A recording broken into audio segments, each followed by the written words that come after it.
Wait, we're on the air. What the fuck? Before we go on air, sorry, I was hitting that button right as you were saying. How is your sex change going, Craig? Yeah, we are live, and I'm here with the most, well, one of the most hated man on the internet. I don't know if he's even the most anymore, but Matt Forney is with us. Heyo, kids. My former sidekick, William Rome. Craig Langley, he's with us. How you doing? I go into the knife next week. I'm just taking the hormone pills now. He's gonna go third gender. Excuse me. Unlike that little bitch, that Kardashian, I'm going all the way. He's making a new gender.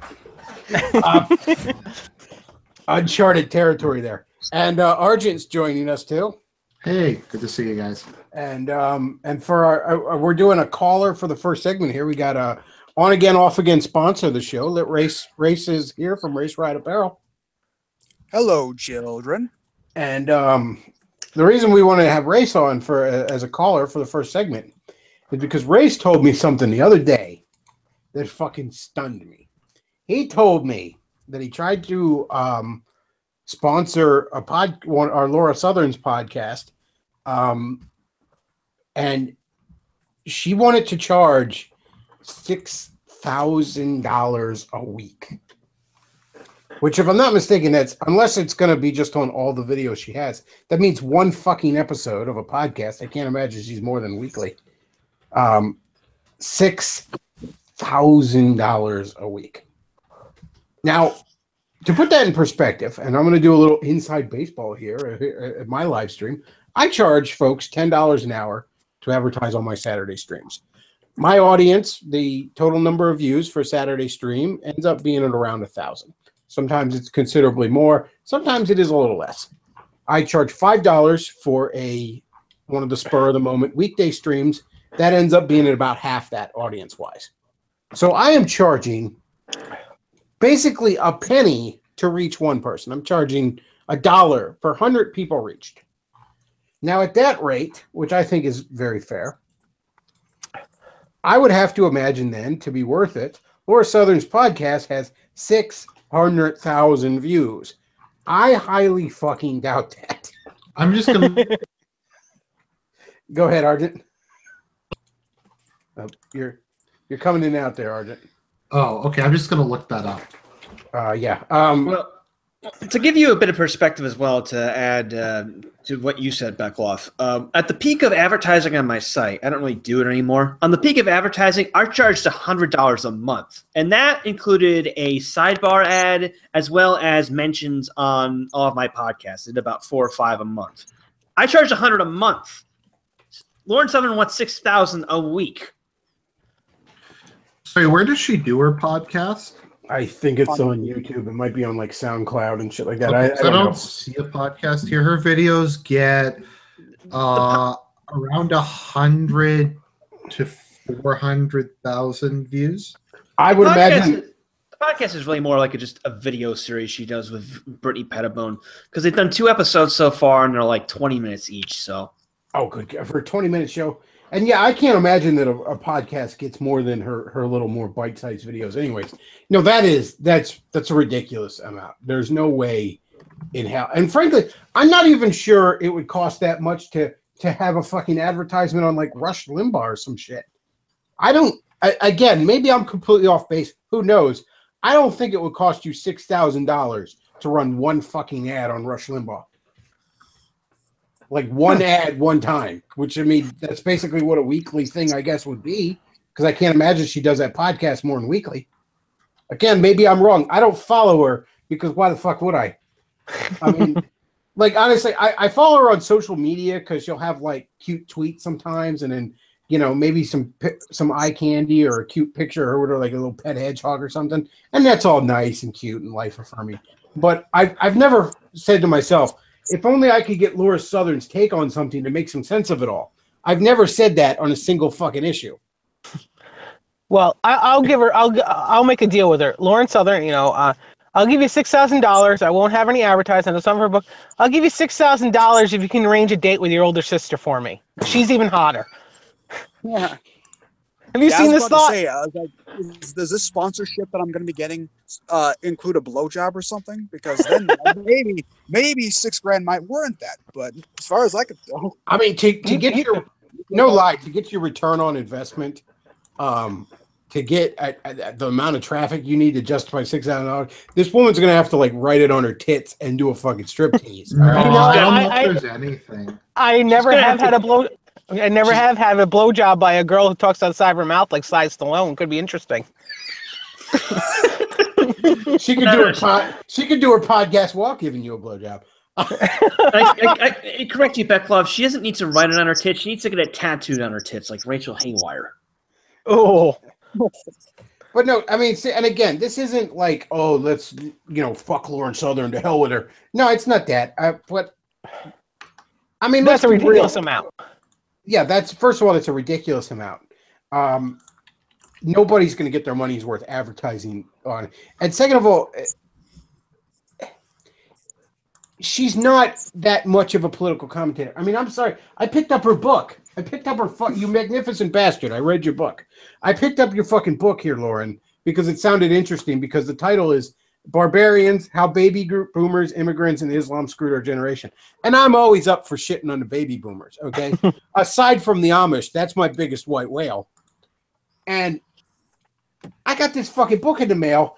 I didn't even read it, because when it came to me, I was so fucking insulted by the mere fucking ridiculous size of it. This book is so small, it doesn't even have the title on the spine because there's no fucking room for it. Like, this book is, let me see if I could get the fucking page count anywhere on here. Okay, so. isn't it like 80, book, 90 pages? It is 82 pages. Oh my god! 82. No, In size 22 font. I have literally bought comic books, like prestigious format one issue comic books that were 80 pages. Like, oh no, I've bought comic books that were not trade paperbacks, mind you, fucking comic books that were 100 pages. How much? Let me see how much they're selling this for. 100 fucking pages. You're calling this a novel? Like this? How much was that? I think it was probably. I'm sure I paid too much, but I don't really fucking remember. Okay, let me see here. It is $12.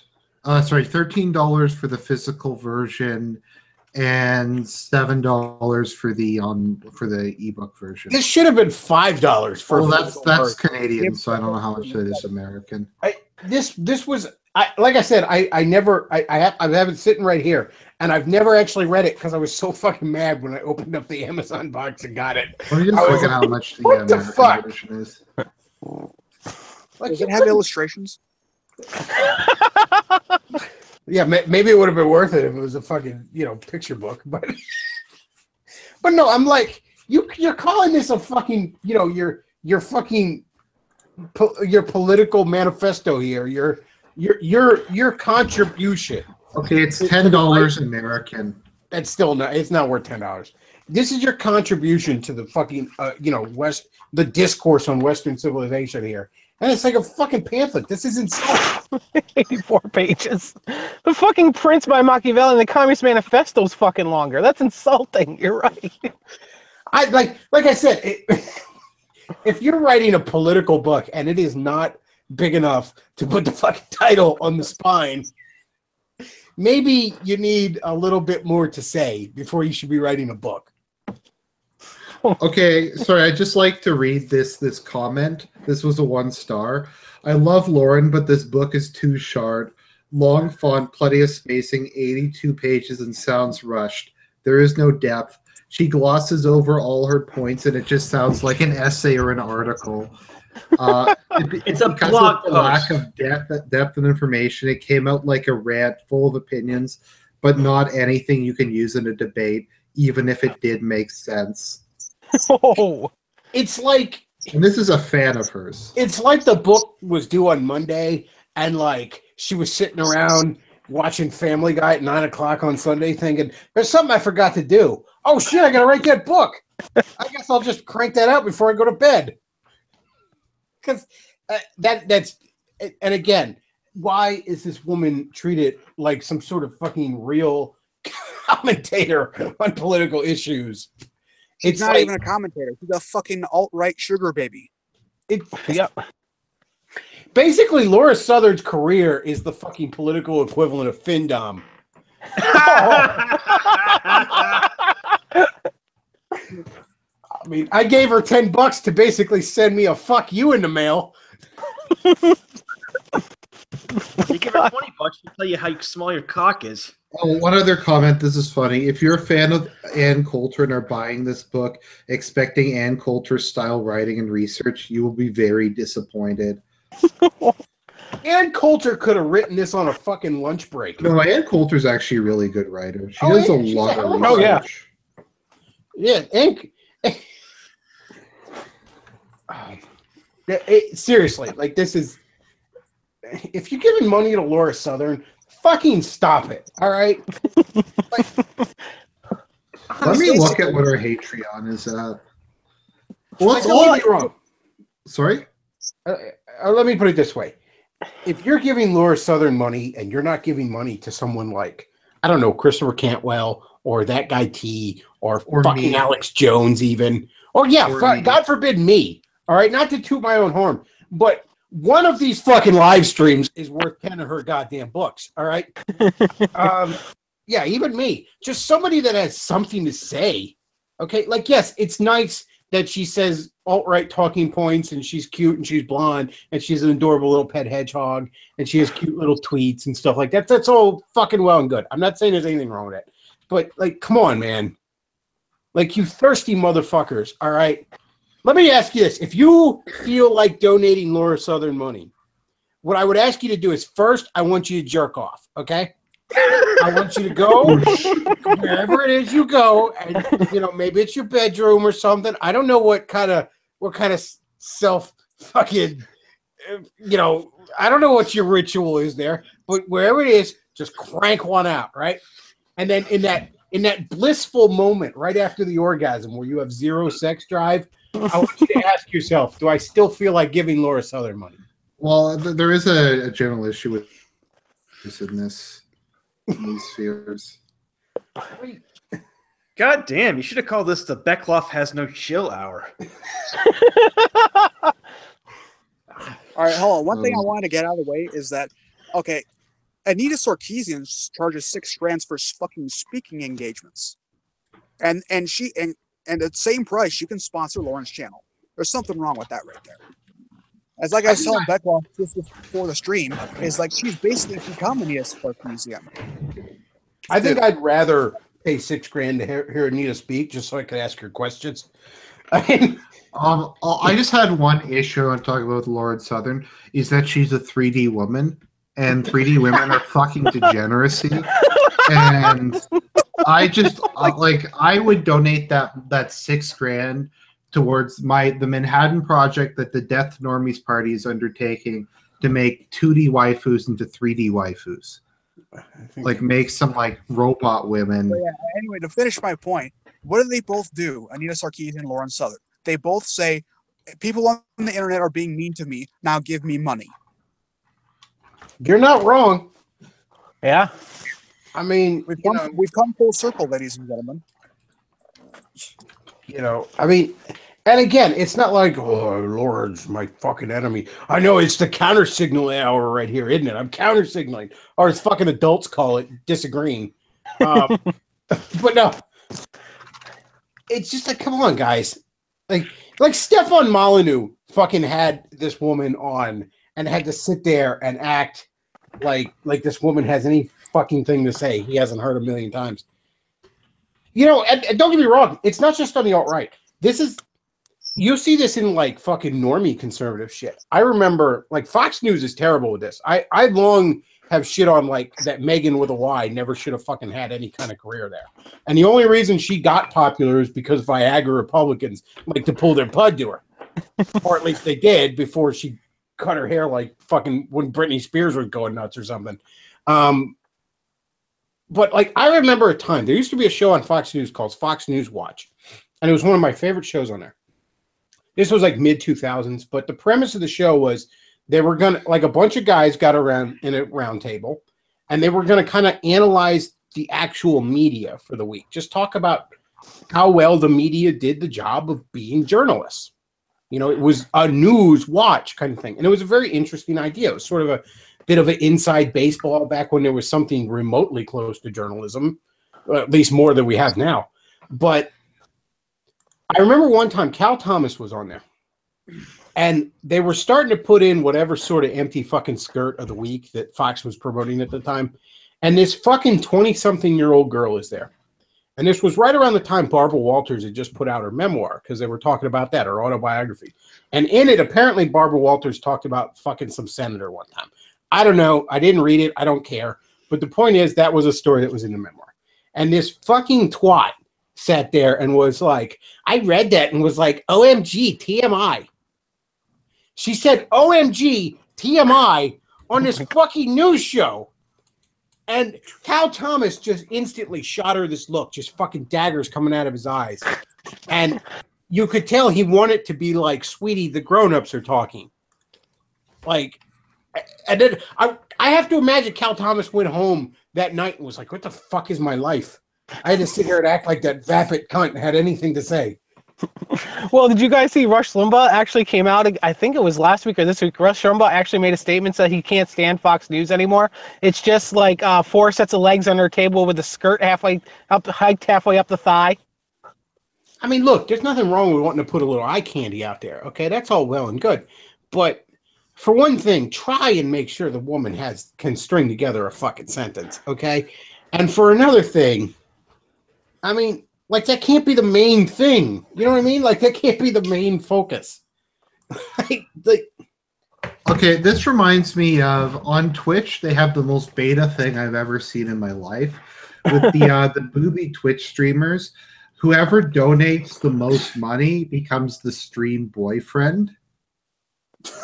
What? So they are the stream. So they are the boyfriend for the rest of the stream. I'm going to get off the stream now. I'm going to stand outside, and if all of you point your ears to the east, since you're all in North America, you should be able to make out the sound of me groaning. No, if you want, no, like there are a lot of women who were did porn or did cam girl shows, and they go on to Twitch, and they stream video game footage, but really the video game footage is like this tiny thing. It's just them with boobies. And it's like, I'll stretch or I'll do jumping jacks if you give me X amount of money. And they make like thousands of dollars a week from just beta males throwing them cash. Jesus Christ. How are we not have another Noah's flood with the amount of thirst out there? No, look at it. Look into it sometime if you want to like shoot yourself. It is fascinating. The shit that happens. I'm just thinking of the Sprite commercial, Obey Your Thirst. Oh my God. Like, if you're a decently attractive woman, like I'm just saying this to you now, put on a tank top, get a good quality webcam, go on Twitch and pretend to play video games. Beta cucks will just give you money. What, sorry? That's the Tara Babcock story. Right there. I mean, honestly, if I was a woman that, at least a 7 and doing this same level of commentary, I'd be a fucking millionaire. Mm-hmm. Okay? Mm-hmm. I would be getting so much in fucking PayPal. I wouldn't be, I'd have a Patreon and shit. I wouldn't be able to shovel. I'd be raking it in. All right, literally. And like Tommy Lauren, that's the other, like, because I keep getting Lauren Southern and Tommy Lauren mixed up, if I'm being honest with you. Tommy BBC DB Lauren? Yeah, so the other day, Roosh tweeted this picture, and he was making fun of it. Tommy Lauren at her 25th birthday party, and that was actually the part that triggered me. I'll get to that in a second. But her 25th birthday party, she's on the dance floor between 2 black dudes, right? And I'm like, well, that explains how she got her job at the Blaze, because I'm sure Glenn likes to watch. But immediately, like, my thought was, wait a second, she's turning 25? So that means we've been listening to a 23/24-year-old girl give us fucking political. Well, to be honest, Bechtloff, how the fuck old did you think she was? I mean, I pegged her at fucking 19. I didn't think about it. Like, I can be honest with you, I have not given Tommy Lauren a great deal of fucking thought in my life. So I can't say I ever tried to just, but it's like that was the first time it was slapped me in the face of how fucking ridiculously young this woman was. And I'm like, well, Lauren Southern's only like 23, 24. Oh, of course she fucking is. But no. Here's the thing, though. I actually came out back when Tommy Lauren got fired from the Blaze because she was like she was sort of like, I'm sort of pro-choice, sort of pro-life, whatever. I don't know. Because she never really fucking thought about it. But I kind of sort of defended her a little bit. And here's why. I took the position that that was not a good reason for Glenn Beck to fire her. Especially since Glenn Beck never misses an opportunity to fucking cozy up to this or that liberal. You know, you ever see his interview with fucking Anderson Cooper? You could cut the sexual tension with a knife. I mean, if you recall his, his old CNN show like a decade ago, he used to have a love-in with Al Sharpton every fucking week. Yeah. Wait, so he was on CNN? Yes, he was on CNN headline news for like the first 3 years before he went to Fox. So this idea that like that was a bridge too far, what Tommy Lauren said, that's fucking ridiculous. That said, though, while he shouldn't have fired her for fucking that, he shouldn't have hired her in the first goddamn place. Okay? Because this woman had nothing of value to add. She's not even that fucking pleasant to listen to. Her voice is just annoying as fuck. Tommy Lauren. I never liked her. The first I heard of her was like a year ago when she was like doing some sort of man-up thing for men. I took one look at her over peroxide hair and think like, this chick is a greasy slut who sucked 1,000 cocks. You can just see it in her fucking eyes. You know, Lauren Southern, doesn't give off that vibe. I mean, I could be wrong. I've never met Lauren Southern, but she doesn't blatantly give off the predatory, I just stick for $1 vibe that Tommy Lauren does. No, Lauren Southern seems like 6,000. Yeah, she doesn't have the 1,000 cock stare, Lauren Southern. Lauren seems like a nice girl. All right. Tommy, not so much. Oh, God. But no, Lauren seems like a perfectly nice girl. But I'm sorry, sweetie. $6,000 fucking dollars to sponsor a live stream where half your audience doesn't have enough blood left in their brains to remember the name of the company. All right, it's just not fucking worth it. God damn, Bechtloff, you're on fire tonight. Yeah, I'm just listening. Let's go. Keep going. I mean, that was the first thing I wanted to talk about because I couldn't believe. Like, I was just chatting with Race the other day, and he was like, I tried to sponsor Lauren Southern's podcast. And right away, I was kind of like, why? But I also understood, okay, you're trying to get your name out there, whatever. You're trying to get your products out there. But $6,000 fucking dollars. You out of your goddamn mind, sweetie. All right, here's the actual email itself. Thanks for showing interest in sponsoring Lauren's new show. The weekly rate for sponsorship is $6,000. You'll get 3 mentions per product during the podcast, which will be also on Pet Brittany's channel, and 2 shout-outs on 2 other videos. So essentially $1,000 per name drop. $1,000. Okay, well, $1,000 per day. That's ridiculous. I'm sorry. I just thought. I have a question. Is this an actual podcast, or is it going to be like a YouTube show? It's basically a YouTube show. It's like 20 minutes. Probably, so I was going to say a podcast. Nobody's going to listen to her. They just want to look at her. Yeah, I was going to say that too. Actually, I just remembered something. About 3 years ago, when Milo was still doing his Radio Narrow podcast, I actually tried to sponsor it one week, and I couldn't get around to it because his person didn't respond to the follow-up email, but he was not charging anywhere close to fucking what Lauren Southern was. And Milo, Radio Narrow, was actually focused on providing useful information. This is before he went all drama queen on us and peroxided his hair and started acting like a prima donna, Plus, Milo in his heyday probably brought in more of an audience than Lauren. An audience that I would also like to point out is actually like listening and paying attention. Not fucking pulling their pud. I mean, don't get me wrong. Some of his followers might be. Yeah, I'm beginning. I think some of Milo's alt-right audience might have been pulling their pud, but not. Or maybe Milo was pulling somebody's pud while doing the podcast. Well, for $6,000, he better. No, seriously, like, I mean, I'm trying to think of what the fuck Lauren Southern could be doing to advertise my business. So, like, maybe if I could have my company logo like printed on the ass of your jeans, and you just walk around town for a month, that might be worth it. I'm gonna send her that email with my white identity book when I'm done. Thanks for the idea, Bechtloff.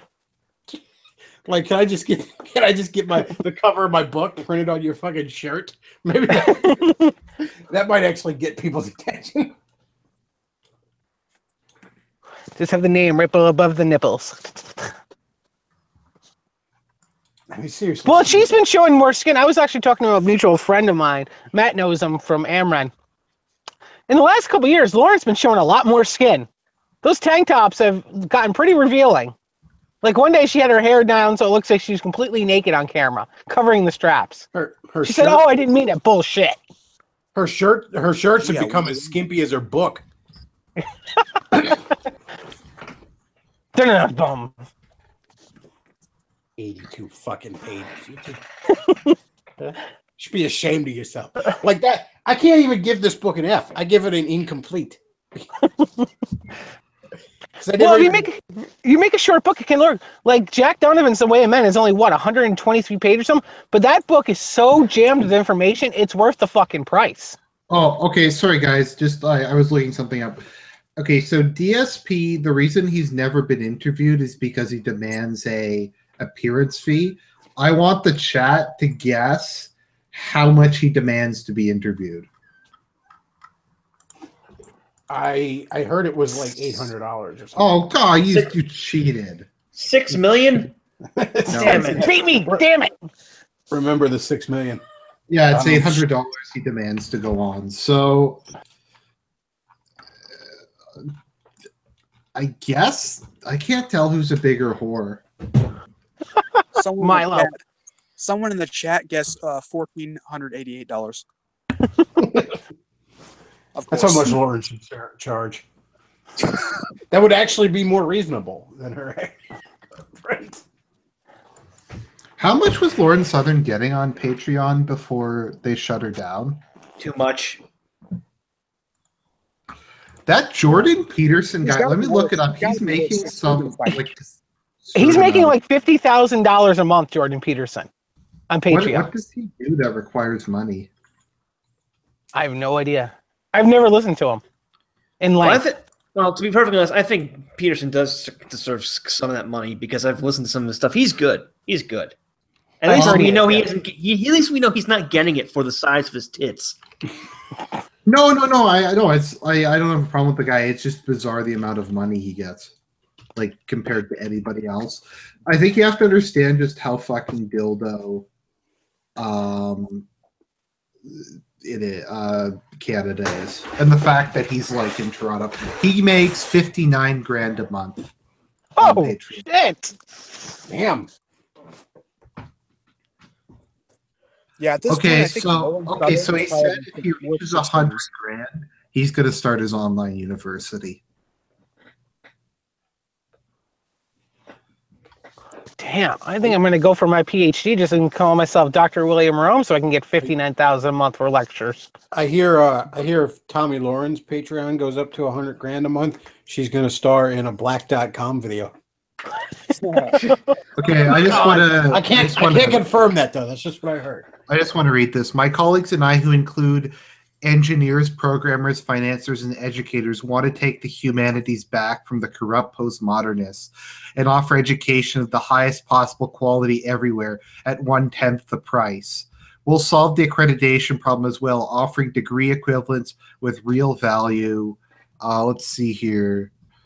So they want to do online degrees. They want to do online degrees for people at 1/10 of the cost of normal degrees without any leftist bias. That's pretty good. If they can get it accredited, that's the issue. Yeah, if you can get that accredited, that would be a good example of, the market correcting a problem. Yeah. Or competition fixing shit. I mean, that's actually I got to give them credit for actually trying to do something, because that's an interesting idea. That's actually a solution to a problem. Yeah, Mm-hmm. our problem. I mean, there's a guy in New Hampshire that does that. I believe he calls himself the Tolkien professor. So he focuses on Tolkien, but he does a lot of online courses, and he got it accredited on mythology and European literature and he's a medievalist type thing. So yeah, if he can pull that off, good luck to you, Dr. Peterson. He's claiming that his goal is to have it accredited. So that would be really neat if you could get that done. He said they're going to start with humanities and then they're going to try to move into some other stuff depending on how successful it goes. So he's not going to just write a pamphlet and call it a book? Unfortunately, and take pictures of his pet hedgehog. That's one thing I don't like about Lawrence Owen. That for some reason that just rubs me the wrong way. Like, get a man. Why the fuck do you have a little hedgehog that shits in your hand? Well, part of it, I'm sure. Hedgehogs are fucking cute. I have to admit, they are a cute little pet. But part of it, I'm sure, is she has a pet that just conveniently happens to crawl over a cleavage when she's taking a pic of it. I'm sure that was a happy accident. I don't know, poorly written books, stuff with hedgehogs. We should hook her up with Chris Chan. The hedgehog is actually a 20-year-old man trapped in a hedgehog's body. I know that happened to me once. It wasn't a pleasant experience. Yeah, my girlfriends used to have a hedgehog. That thing pissing shit everywhere. Like the first time I held it, decided to take a piss in my hands. Yeah, you can't really housebreak a hedgehog. No, it shits on itself and rubs itself, and it rubs its own shit all over it. Yeah, they are. I mean, they're cute little things, but they're gross as fuck. That explains Chris Chan too. By the way, Aaron Clary asked in the chat why people use Patreon when PayPal is available. Well, I wanted to point out PayPal has been banning people too. PayPal banned Roosh from using their services a few months ago, and they also banned Occidental Descent about April or May or so. There's no system that's safe. There's no system that's safe. They're closing in on all of us. Well, it's the old expression: anything that's not explicitly right leaning is going to lean left. Honestly, like if I set up crowdfunding like that beyond just the PayPal thing, I might do Patreon too, but my first priority would be doing a Patreon. Like I might do both, just in case people are more comfortable using the other. But I would probably Patreon's the one I'd set up first because that's the safer bet. Pax Dickinson's trying to set something like that up, an explicitly right-word, alt-right PayPal system like that. Yeah, it's called Counterfunch. Look it up. It's pretty cool. Yeah. Oh yeah, I applied to that. All right. Well, I'm going to move on to other topics. Race, thanks for calling in. No problem. Thanks for having me. Good one, man. to talk on. Have a good night. Talk to you later. All right. See ya. All right. So moving on.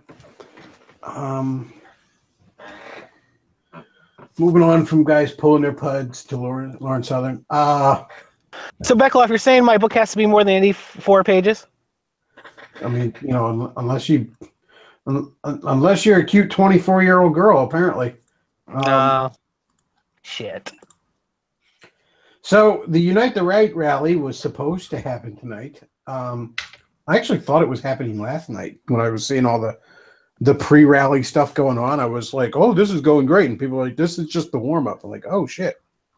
Now, I've been pretty, I don't know, not all that interested in the alt-right recently. I've just been kind of burned out by, all the fucking dildos and socialism. Like, it's funny that these past 2 days I find myself warming up to the alt-right. It's like, oh wow, when you're not talking about faggots and socialism, I kind of like you. Well, I'll comment on this, and then I'll let you continue. But for the socialism thing, I'm not socialist. I'm not defending socialism. This is a criticism towards the alt-right, and that they have to think deeper, because to me, their socialism is just a knee-jerk reaction to what's happening now with globalism. They have to think deeper. So go ahead. Stop.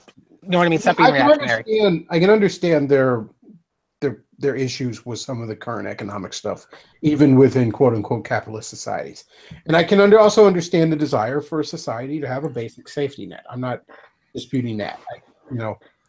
But to be like, no, white people can make socialism work. No, you fucking can't, all right? It's called Sweden. Yeah, white people we're not fucking magic, all right? We're not going to make 2 and 2 equal 5. It doesn't fucking work that way. you know, first of all, just money. Socialism collapses in on its own weight, and even if it didn't, even if you had fucking unlimited resources and you had the fucking replicator from Star Trek and you didn't have to worry about that shit, it just corrupts people. Free resources just corrupt people. But anyways, it's just on a tirade or a tangent. I mean, this past couple days, I really liked what I saw coming out of yesterday. I really liked what I saw coming out of Charlotte. There was some sort of tranny who got, like, some Jewish tranny chick got all triggered because she was like, "There's only 20 of us out here fighting against fascism." And where are you? Where are the rest of you? That was brilliant. Yeah, it's like, to which, I was just like, now is not the time for fear. Did you see that epic picture of Chris Cantwell macing that faggot? Yes. Oh, that was so funny. And by the way, anybody who is remotely familiar with just body language in general, let alone had combat training, can easily recognize that this guy was charging towards Cantwell. Cantwell was defending himself. It's fucking open and shut right there. But no, Cantwell had a very heart-wrenching video on the subject. He put it live on Facebook, and then he put it on YouTube. Maybe he did VidMe or some shit like that. I don't even know if he's on there. But I mean, he just talked about how they bent over backwards to make sure they were following the law. They got the permit months ago. The city tried to take the permit away. Amazingly enough, the ACLU stepped in to help them. The ACLU decided to remember what it used to fucking be, ever so briefly, and actually help them on the grounds of free speech. And, I mean, they had every legal right to be there. I like how Cantwell put it. He goes, they were protesting the removal of this Robert E. Lee statue, right? And he said, "Look, I'm not a history buff. I'm not here to talk about the fucking Civil War or act like Robert E. Lee was, the best fucking guy in the world or anything like that. But it's pretty clear why this shit is happening. They are trying to erase our history. They are trying to replace the, indigenous population of the United States of fucking America, the primary, the majority population." And he's right. Like, look, this is what the left is. Like, the left can sit here and cry about, "Oh, I can't believe there's fucking white nationalists all over the place." Well, when you fucking systematically attack the shit out of a group of people for, I mean, really for decades, but really hardcore the last 8 years, the fuck did you expect? Did you think we were going to have identity politics for everybody but white people? My God, I'm so, how did black nationalism arise out of the segregation years? I'm fucking shocked. It's like, oh, wow, I can't believe that, we pushed identity politics and white people wanted to get in on that. I know, it's fucking shocking. All right. You don't get to all of a sudden be like, well, what about getting along and stuff? No, you threw that shit out the window.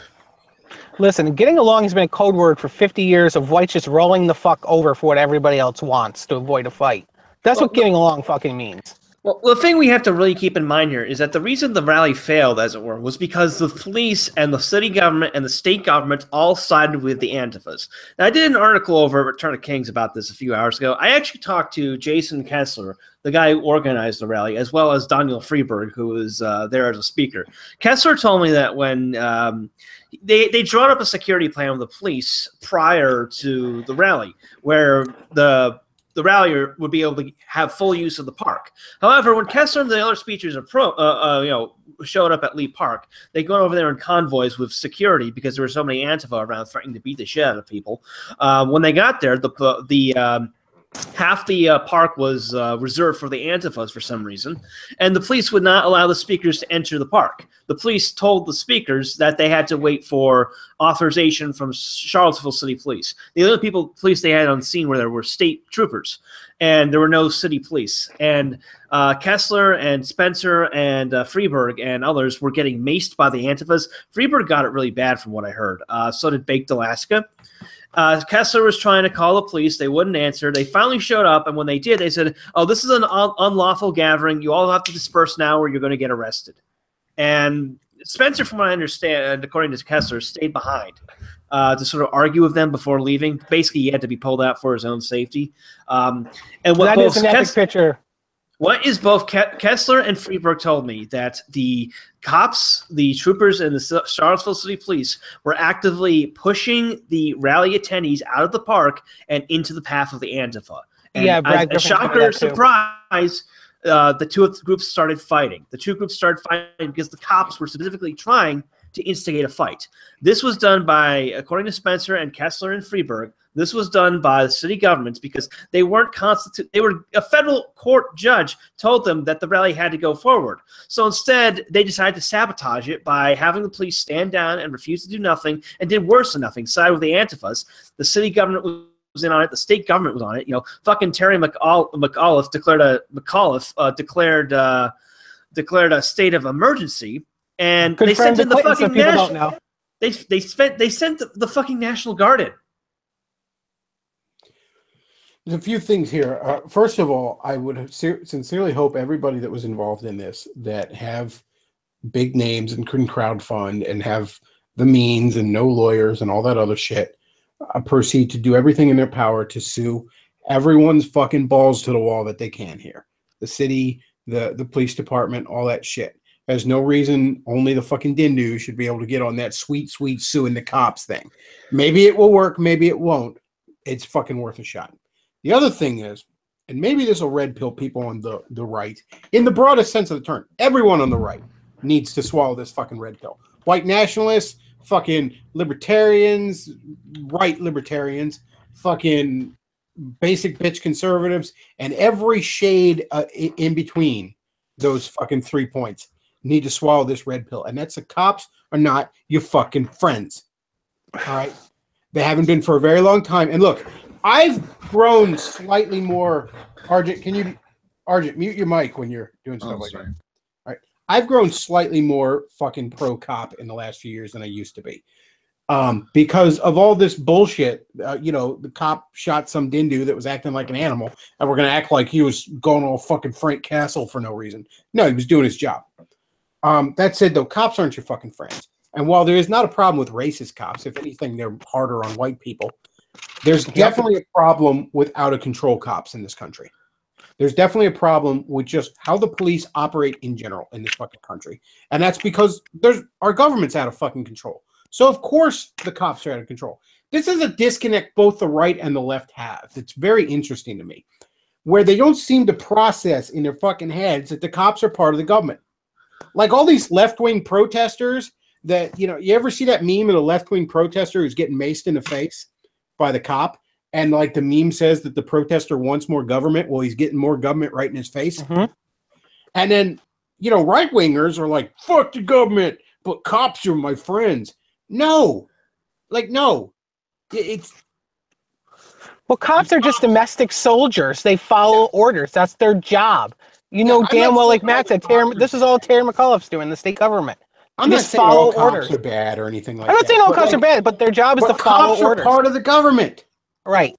And if the government is going to be out of control and corrupt, does it not stand to reason at least a significant fucking portion of the cops are going to be? And I mean, this is across the board. Like, I'm sorry, like, why the fuck are most of the speeding tickets given at the end of the month? Is that when we're all driving really fucking fast? Or Quotas. Is that when there's a fucking quota? Okay? So, I mean, even down to the level of being a traffic cop, it has nothing to do with fucking safety. It's fucking rinsing you for money. They're not your fucking friends. And you right-wingers need to get it through your fucking head, of all shapes and sizes, that the cops are not your fucking friends. I think it was 2 days ago, I was driving home, and I was behind this truck, this redneck fucking truck, and I think he had like, the Calvin pissing on one of the fucking NASCAR numbers or something on the back of his truck. It was one of these guys. That's fucking redneck. Yeah, redneck to the fucking bone. And he had these two bumper stickers right next to each other. One was like, had like the fucking, the AR, and it said like, how do you pronounce that in Latin? Moulin Labe or whatever, the come and take it thing. Moulin Labe. Thank you. And then right next to it, he had the fucking, the American flag where it's like black and white, except there's one blue stripe in the middle, the thin blue line flag. Oh, yeah, Blue Lives Matter thing, yeah. Yeah, the Blue Lives Matter thing. He had both those fucking bumper stickers right next to each other.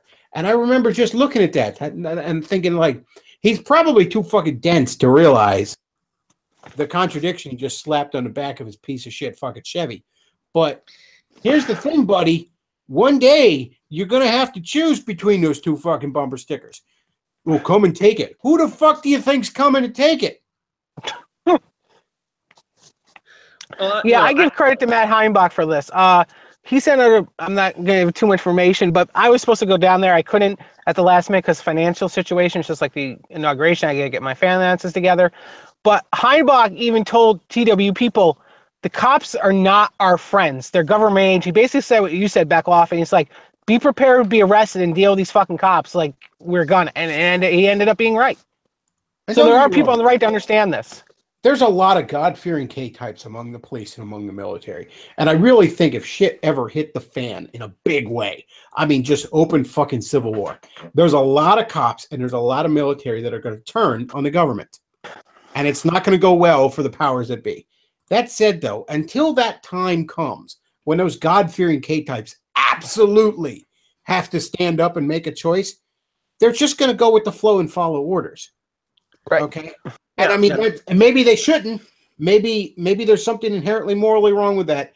You can have a whole big, long philosophical discussion over how much your basic trooper is responsible for the direction of the government he serves. You know, when a nation is fighting an unjust war, what level of moral responsibility do the individual soldiers have, if any? That's a whole big, long discussion you could have philosophically. But the point is, until the shit really hits the fan, they're just going to fucking go along with it because they have families to feed. Right. Well, Bechtloff, just look what happened in England. The fucking cops covered up the Rotherham sex grooming rings. Oh, yeah. Don't also understand there are great, while yes, there are many God-fearing K-types among the cops, there are a number of shitbags. And I bet you, even if you're a relatively law-abiding citizen, you've dealt with them where you just know, like, this guy is shitty. And, you know, the other thing that happens, like when cops bust into a house, even if it's the wrong house, they almost always shoot the fucking dog. You ever notice that? It's almost always you hear the fucking dog got shot, even if he was like caged up or it was this little fucking chihuahua. The cop would be like, he was coming right for me. What could I do? Like, a lot of fucking cops are shitbags. They're absolute fucking shitbags. And to some extent, it's the nature of the job. I mean, think about it. How could you even just being a traffic cop, how could you just sit there and be basically, you know, having to meet quotas and essentially just fucking rob motherfuckers all day and that not either corrupt you or you just quit? You know, I mean, after a while, like, how do you, like, where was it? I think it was, you know, the cops, all the cops out in England that are like, you know, wasting more time going after mean tweets. That somebody drew a picture of Allah, so we're going to knock their fucking door in rather than the terrorists that are destroying their country. Like, there may be good men in those law enforcement things, but here's the thing. They won't be there for long because either they will no longer be good men or they will be drummed out of that organization. Well, Bechtloff, they're also getting rid of the good men. I know here in New York State, I gotta get out of here. They just lowered the IQ test. The IQ benchmarker to get on the police force, the state police, they just lowered to get more minorities in. Now, this is not trying to be a racial thing. This is just in general. You don't want to lower the fucking IQ test of a fucking armed man. You know, you had the example of that white Australian girl who was shot in Minneapolis by a fucking Somali cop. Oh, yeah. We the police now. Look at me. I remember when I was a kid and we had that stupid DARE shit. And the drug war, that's a whole other fucking topic. That waste of goddamn time. But, you know, this is your brain on cops. The cop like had all this time, and the cop was barely into the DARE shit. He kind of like went through the spiel, and then he was just taking questions, and he ended up chatting with us for a while. And this was like 6th grade. And I remember the cop would like talk about how he'd handle certain situations, and he talked about how he just like he was trained to speak in ways that just diffused tension. You know what I mean? Like where he was trained to speak in ways that just put people at ease. You know what I mean? Like even if he's planning on beating your ass with a nightstick and handcuffing you and throwing you into a fucking cell to rot for the rest of your life, he was trained to speak in a way that made him feel like your buddy as much as he could, you know? I don't believe that fucking happens with cops anymore. Just in the interactions I've had with cops in the last few years, just like a speeding ticket or something like that. Like if you get pulled over, and I've been pulled over maybe like 3 or 4 times in the last, I don't know, 6 years or something like that. If that, probably less than that, to be honest. But you'll notice, like, if you next time you get pulled over, just take the mental note. And I realize, you're probably being stressed out because you're about ready to be robbed. But they come out there basically swinging their dick and puffing their chest. It's a fucking power play right from the fucking get-go with them. There's no attempting to diffuse situations. There's probably a lot of cops out there that make shit way worse. That make situations become way more violent than they need to. I can't imagine the poor ass fucking skills these cops have responding to a domestic fucking violence call, for example, and this isn't going to end up with motherfuckers dead the way these cops act. And there does come a point where I think a lot of the better quality men have been kind of forced out of it. And you're left with a bunch of fucking bullies, essentially. You're left with the fucking hall monitors from high school who just like feeling power over people. Oh yeah, Chris, I can back that up. I can back that up for real. Kid I went to high school with, I grew up with my whole life. His name is Chris. I'm not going to give his last name, obviously. He was the biggest fucking asshat. I mean, everybody hated this fucking kid. He grew up to be a fucking cop. He wanted to be a cop since he was a little kid. What a fuck! That's exactly the type of people. Like the old joke about the people that want power shouldn't have power. Cops are the perfect example of that. We have a real problem with the cops in this country, and don't get me wrong. There's a lot of things. There's a lot of areas where the cops need to fucking crack down. But we really have a problem with cops being kind of out of control in this country, and it's become hard to talk about because it's been so, it makes it sound like you're on the side of the fucking Black Lives Matter animals and want to burn down the city or something, and that's not the case. But I mean, even some of those, like what was the one Black Lives Matter thing where they got all upset, where the fucking that guy was just selling like loose cigarettes on the fucking side of the sidewalk and get like that was here in New York City. Shit. Yeah, that was in New York City. I mean, I'm sorry. Like, I'm not saying the guy shouldn't have been given a ticket or something because that you're not supposed to be just selling shit on the fucking sidewalk without a permit or whatever. Fine, and of course, the leftists, no doubt, were the ones that put all these draconian cigarette laws in there in the first fucking place. So it was really hypocritical for the mayor to be all mad at that cop for enforcing the bullshit laws the mayor pushed. But at the same time, I really don't see a situation where an unarmed man needs to be fucking choked to death for selling loose cigarettes on the sidewalk. That seems a bit fucking excessive to me. I had been so burned out with Black Lives Matter shit at that point. I think my initial reaction was, what did that ding do to deserve it?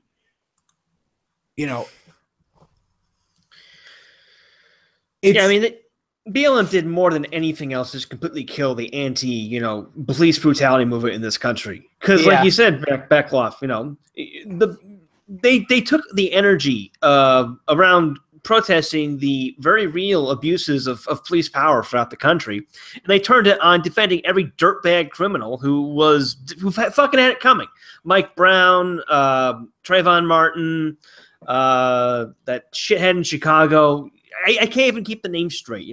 They're completely interchangeable, aside from the fact that they are all shit bags who had it coming. Yeah, the Dindu muffins now in grape flavor.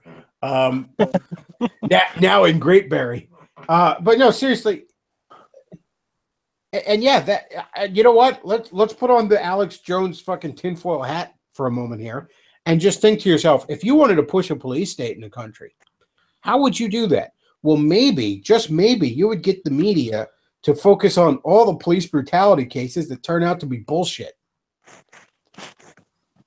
I mean, I'm just saying, I don't know if that's what happened, but I couldn't have come up with a better plan myself. Maybe there's more George Soros money than we know about. Yeah, to sort of get this back on topic. I wasn't talking about this in the context of like, oh, it's so horrible that I'm completely shocked that the police and the government tried to fuck up the rally. I mean, on a certain level, I sort of expected it. The main thing I'm trying to make the point to, and this isn't to anyone really listening or to either of you, this is some more of the alt-right young kids who are like, beating the left will be easy. You just trigger them to oblivion. I hate to say it, but when push comes to shove, the police are not going to side with you. They're going to side with the leftists, as we saw in Charlottesville. Because, number one, the cops have been heavily infiltrated. Like, as we saw in Minneapolis when that Australian white girl called the cops and a fucking guy named Mohammed Noor kicks down the door and shoots her in the head. And number two, the cops themselves, as you said, Bechtloff, are the arm of the state. They are going to defend entrenched power. They are going to, and the Antifas are not a threat to power. Okay, Antifas are basically the enforcement wing of a deep state, as it were. They're the equivalent of the pit bull. They're like a pit bull, basically. You own a pit bull to intimidate your enemies and rip their throats out. And occasionally, you have to deal with the fact that a pit bull may try to bite you. But so long as it does more damage to your enemies than to you, you're going to keep them around. Antifas do more damage to the right than they do to the state, the corporate fascist state that they purport to hate. So Right. if the government has to choose between the alt-right and the Antifas, they're going to go with the Antifas. And a lot of people on the alt-right are not prepared for this. You get all this shock like, oh my God, I can't believe the cops did it. You know, are you entirely shocked? I mean, Anti-Dem in the comments is right. Well, to back that up with 2 points. One, Matt, in Sweden, I don't know if the audience knows, but in Sweden, Nordic Youth just did a demonstration where they gassed and tried to get rid of they smoke bombed the migrants, the refugees, the invaders out in front of I think it was the refugee center or the parliament building in Sweden. And the fucking cops broke it up. And one of the protesters was taken out into the woods and left behind before the cop broke his arm. And the cop was a Muslim who told this Nordic Youth person, we're in charge now. That's the first case. And the other thing, Matt, you're absolutely right. The alt-right is a revolutionary movement, or it wants to be. And they have to realize the cops are always going to go against any kind of revolutionary movement out to change the state. They're against the National Socialists. They're against the communists. They're against everything. You can go back to the American Revolution with the colonial troops against the patriots. The cops are not the alt-right's friend simply because they're a revolutionary movement. And like you said, they're the domestic defenders of the deep state. They got to grow up.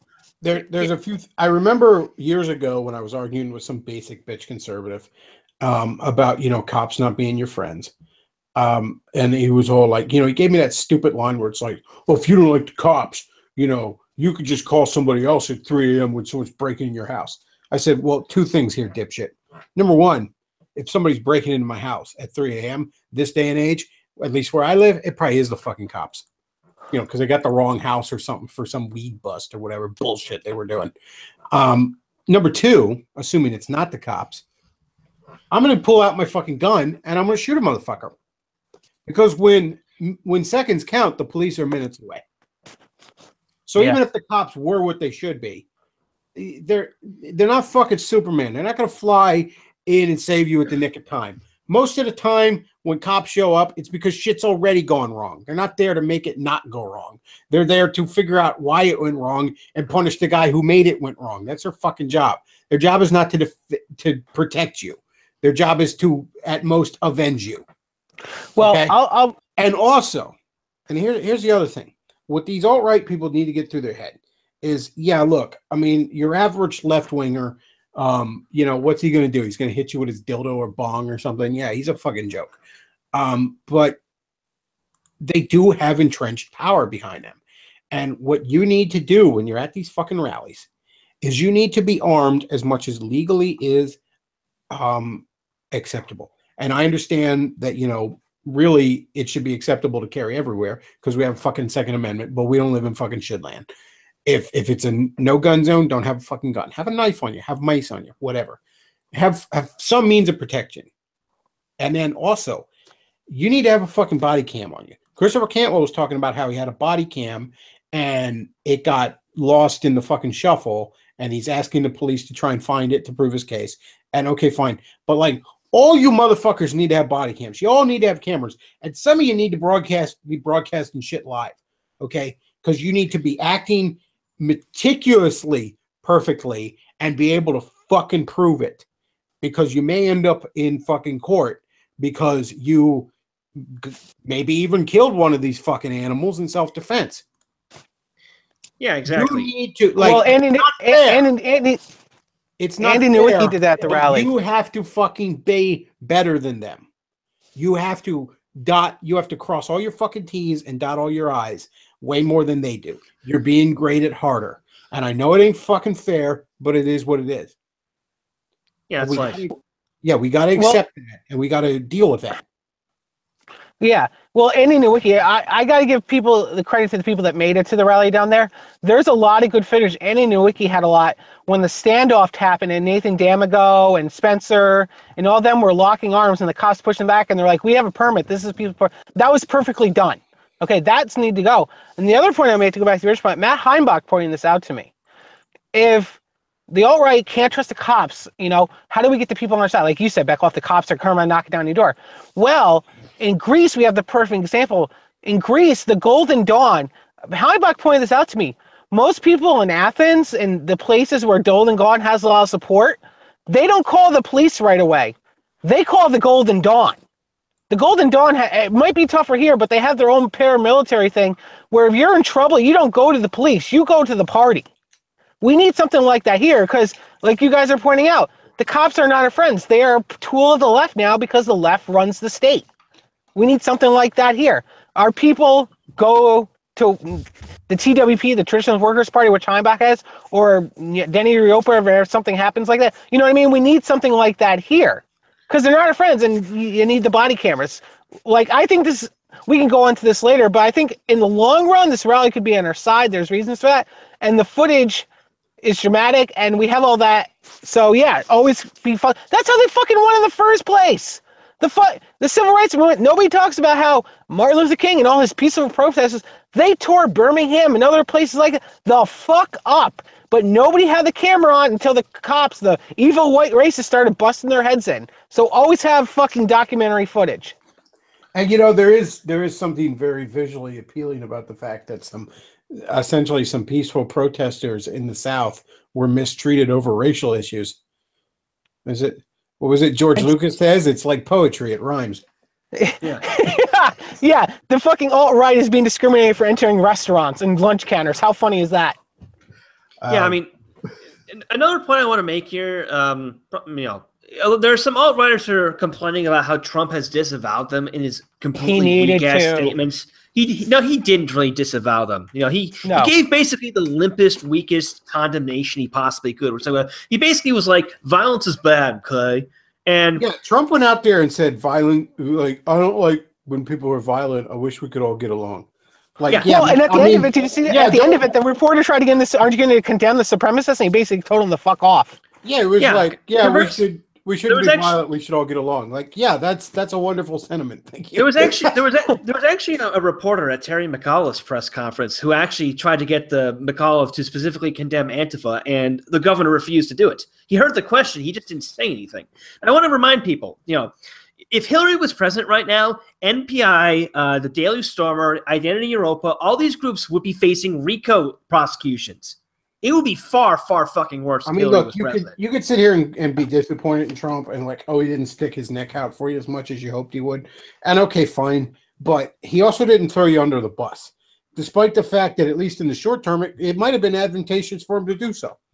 Yeah. What's funny is that the left is completely freaking out over the fact that he has refused to specifically condemn the alt-right. So.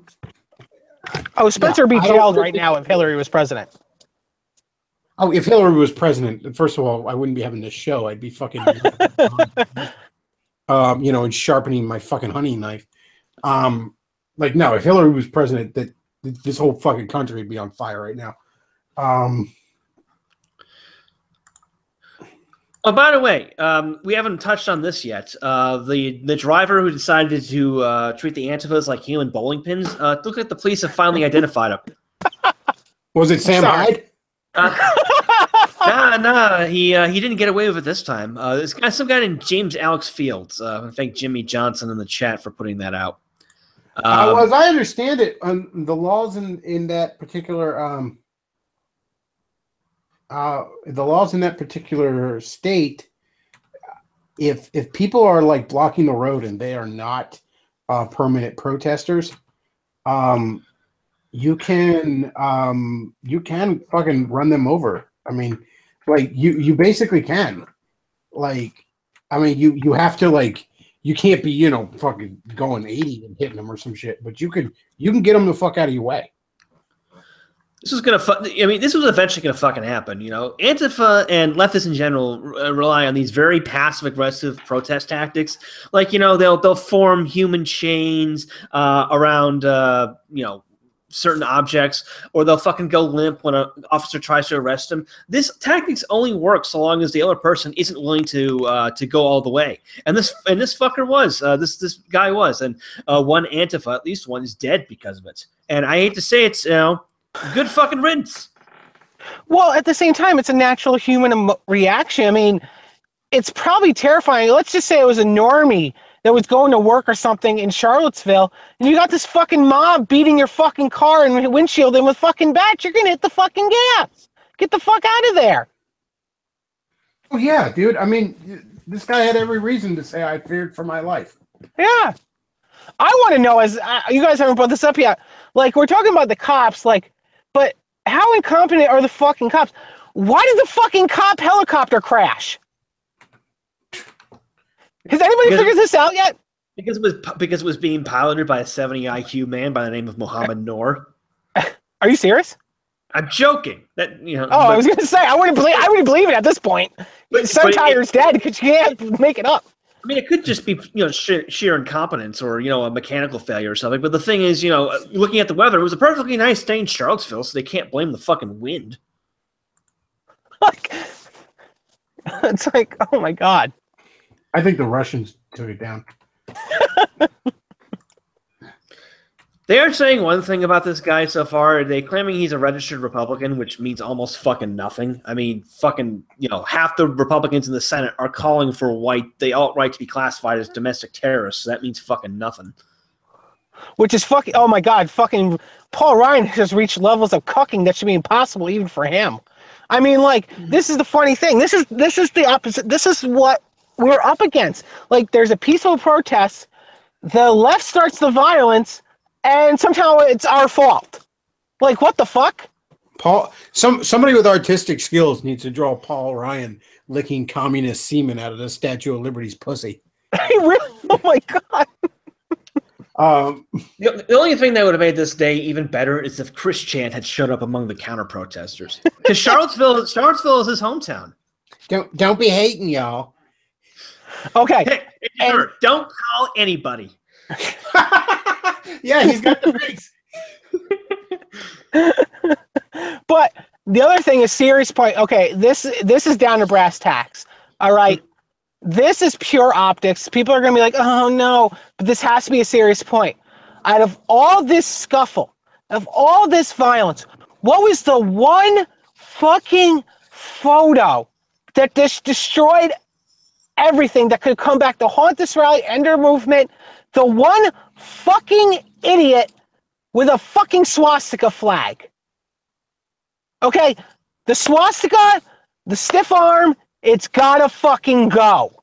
Okay? Out of all this, we could have had a great fucking counter optics thing where we were peacefully attacked with this and this, but you got one fucking Nazi flag and it just throws everything, and everybody's fucking hamster inside is triggered. It's gotta fucking go, guys. If you want some sort of symbol of whiteness, some sort of flag, just fucking use the Confederate flag.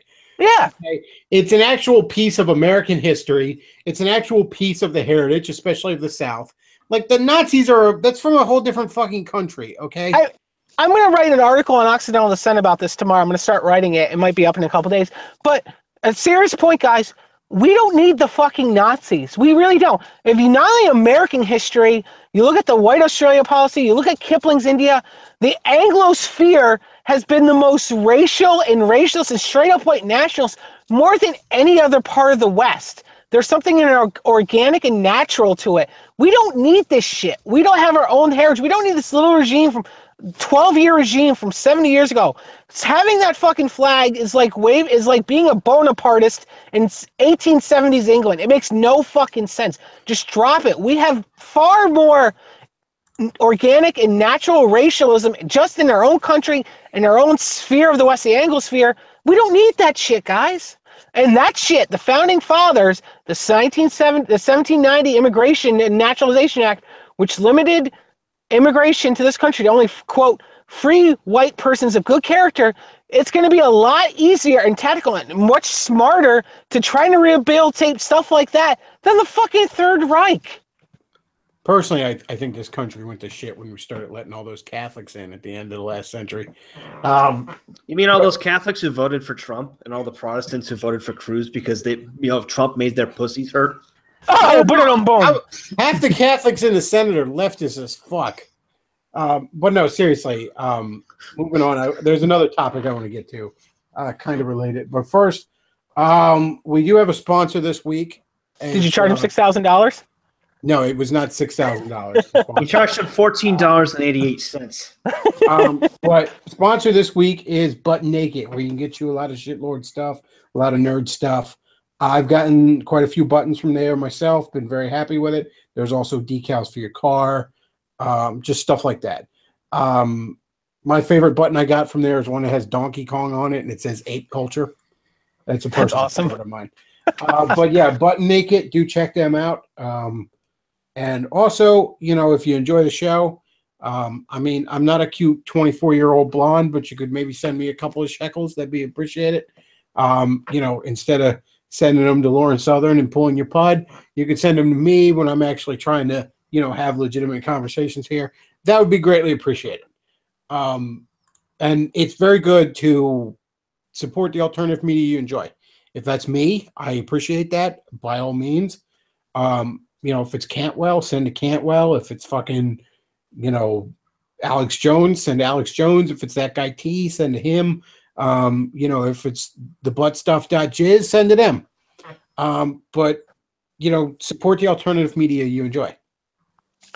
Now, Bechtloff, do you think if I sent Brittany $6,000, she'd pet my bone? I don't know if it's $6,000, but I'm sure there's a price on that.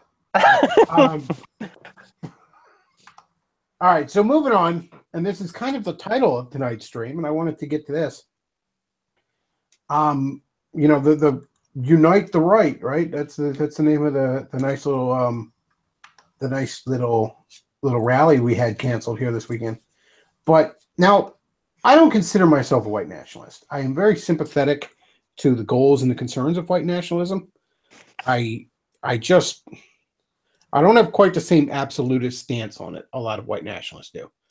And I've said numerous times on here, I'll repeat it again. Race matters, but it's not all that matters.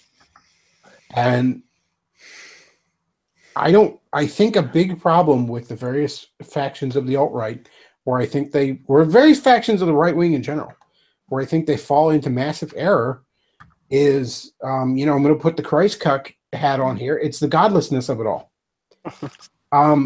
Neo-fucking paganism is not going to save the West. The fucking white Sharia is not going to save the West. Fucking socialism is not going to save the West. All right.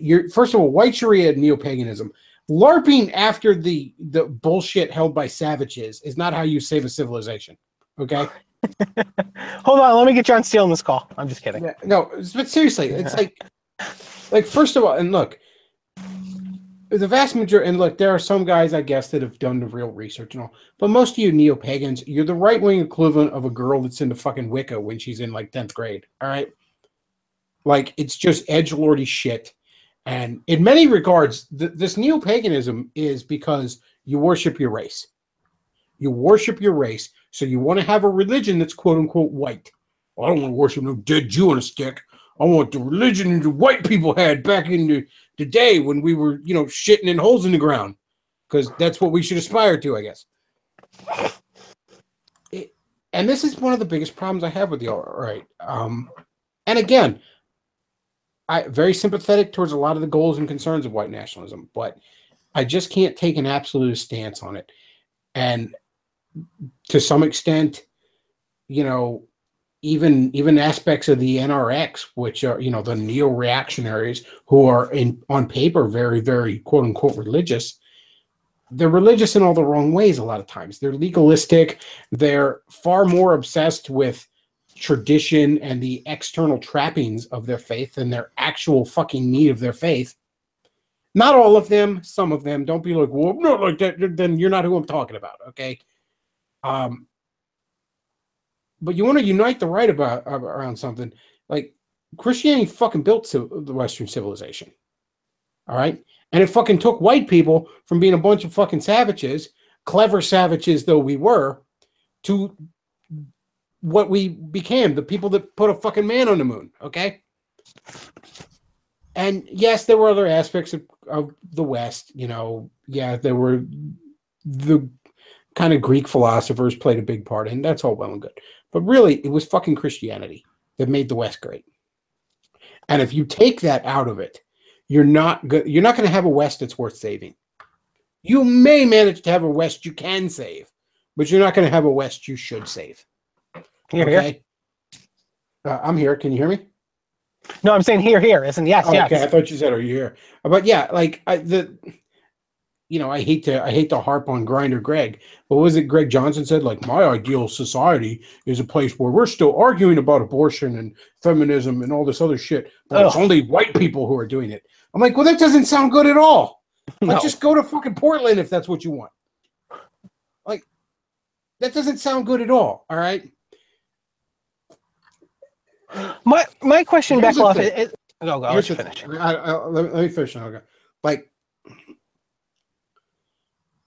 in every man, in every woman, in every child, in every human being on this planet, there's a thing in our heart, a little space where we're supposed to put God and fill that space. Okay, and nothing else is going to fill that space long term. Nothing else is going to provide the long-term satisfaction. Nothing else is going to fill that void properly. Now, you can put a lot of other stuff there. And part of the curse of human nature is we always want to take God out of that space and put something else there because God is big and scary. Okay? So we want to put something else there. And it could be something very, very good in its own right. Right? It could be your racial heritage. It could be tradition. It could be pleasure or power or money or anything. It could be your fucking family. Whatever. The point is there's a number of other shit you can put in that spot. But anything else you put in that spot, A, isn't going to fill that void. And B, is going to make that thing, good though it may be in its proper place, become a monster. Become something horrifying. Become something that enslaves you in terrifying ways.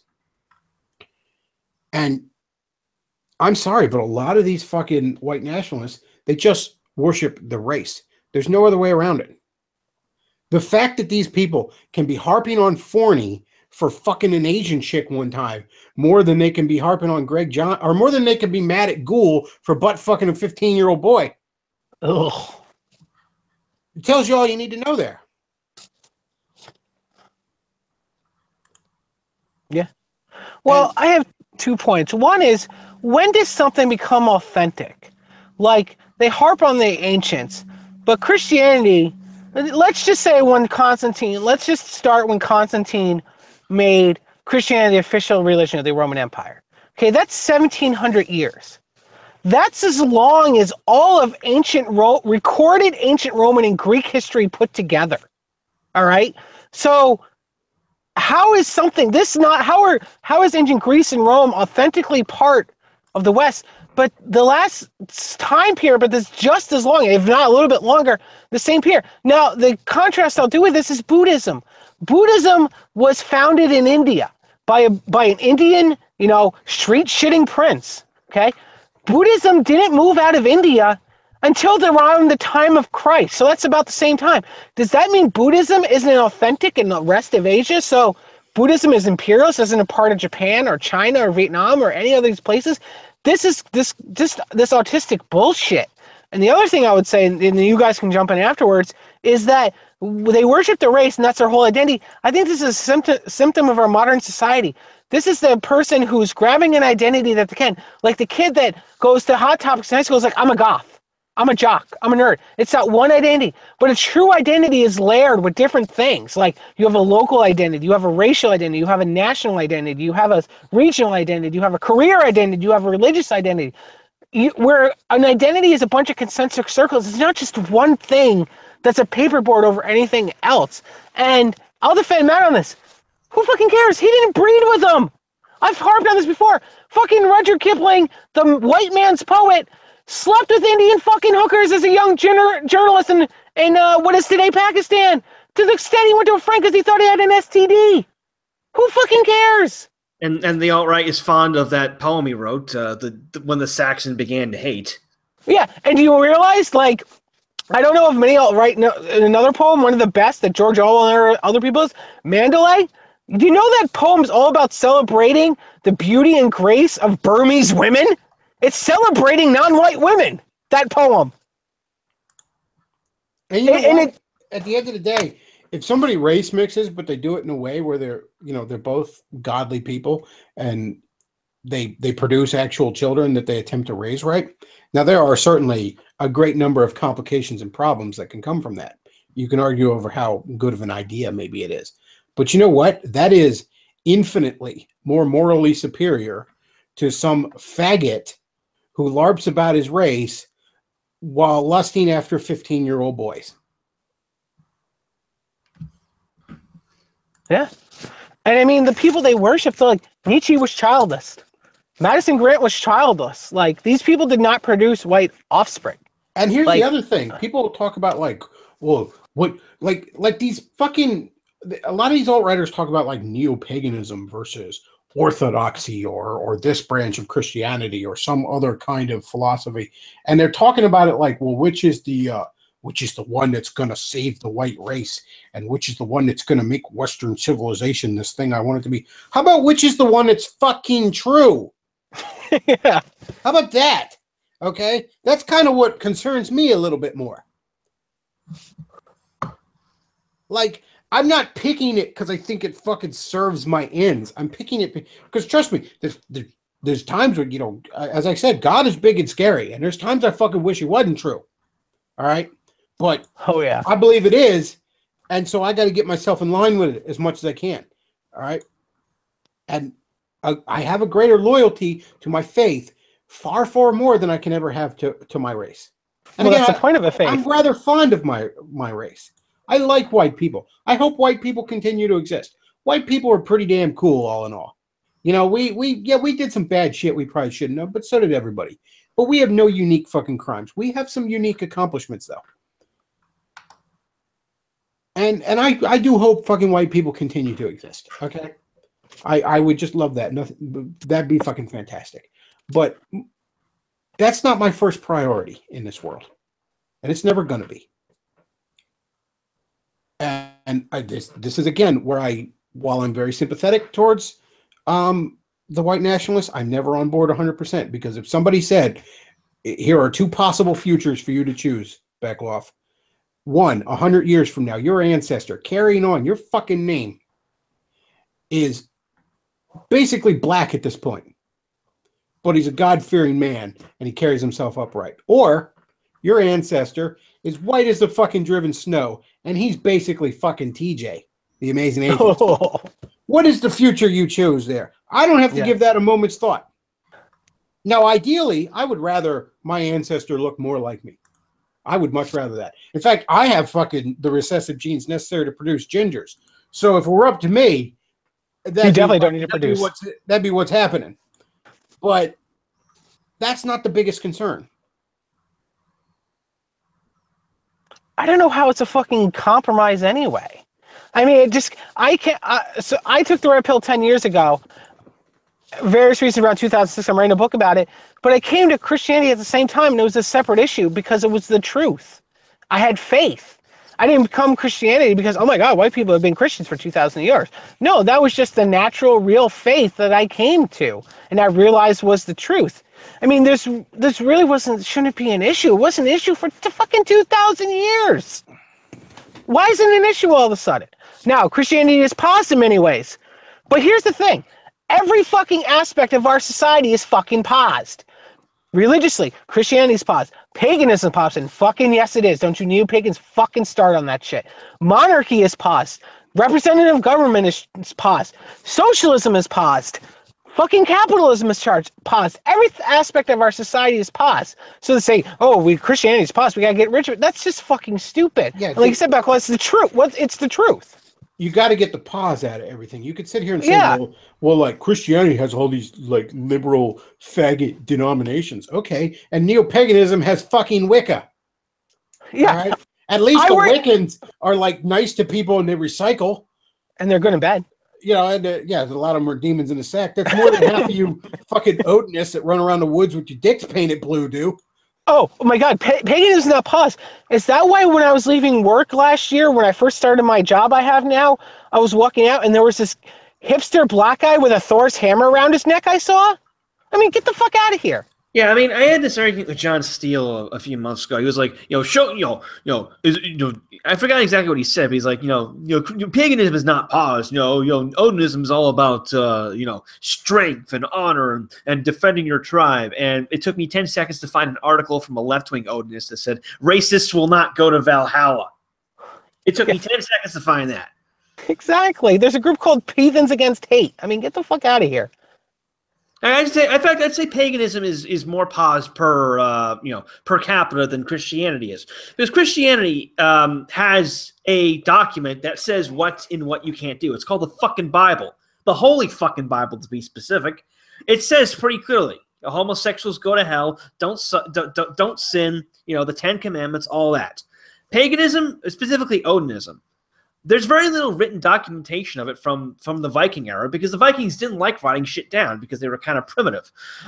So Odinism is you can interpret Odinism to be anything that you want, because there's no doctrine or whatever. In fact, I think Jack Donovan straight up admitted that to a certain extent he and the Wolves of Finland are kind of making it up as they go along. And Jack Donovan is the perfect example. Jack Donovan is the quote-unquote hardcore right-wing version of Odinism, and he's out in the woods sucking cock. Yeah, or I guess putting his cock. I'm not saying that, Jack. Don't kick my ass.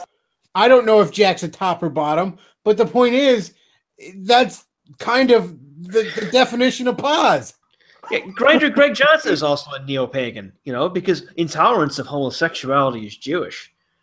I would love to see some neo-pagans be semi-courageous and start worshiping the Celtic gods, or actually the Roman and the Greek gods. You don't see many neo-pagans, paying obeisance to Jupiter or Zeus or whatever, because those religions are pretty well documented, so you can't interpret them to fit your modernist vision of reality. Well, plus they don't have that really cool Marvel comic Jack Kirby drew.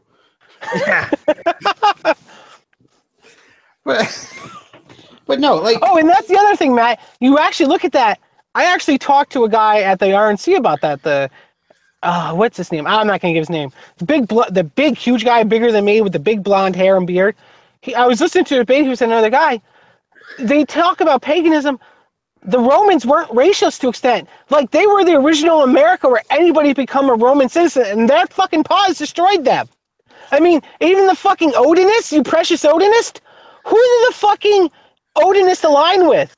Attila the fucking Hun, a non-white fucking Asian who conquered and slaughtered millions of whites. Go fuck yourselves.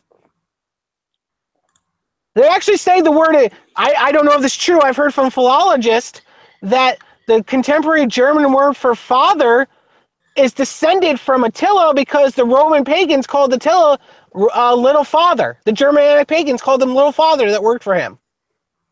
So go fuck yourselves. And again, it's a question of what's true. I'm not interested in getting Christianity to serve the interests of the white race. If anything, the white race needs to get its ass into serving the interests of Christianity. Exactly. And then it'll survive. All right? Again. Yeah, when they held the truth, white people reached their greatest height when they were following the word of God.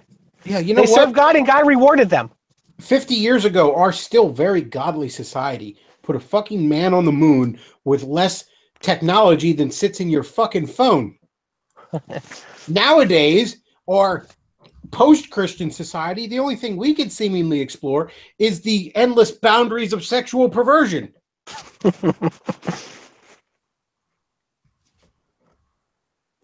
You mean gone butt from stuff trying to- isn't a great? Butt gone stuff from isn't a trying great white to- achievement. We've gone from hoping to colonize Mars to opening the Hellraiser box, and we call it progress.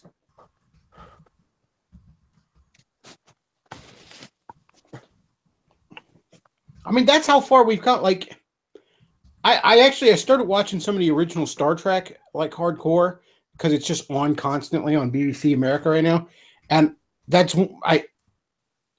a lot of those I didn't watch or I don't remember much of, and I was taken aback of how much of a godly and Christian influence there still was in that show at the time. Because 50 years ago, we still had a very godly society. Mm-hmm. There were constant references to just Christian tradition and the religious tradition that made the West great. Because again, the early NASA consisted almost entirely of fucking largely godly men. These were Air Force or Navy or whatever, pilots and shit like that generally. And these were God-fearing K-types that went out and said, we're going to explore creation to the furthest boundaries we can.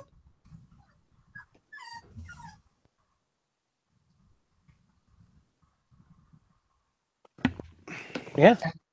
And Nowadays, all we want to explore is each other's assholes. We could have gone to the moon. Instead, we went up the sphincter. yeah, it's just, I don't even know. It's just fucking ridiculous.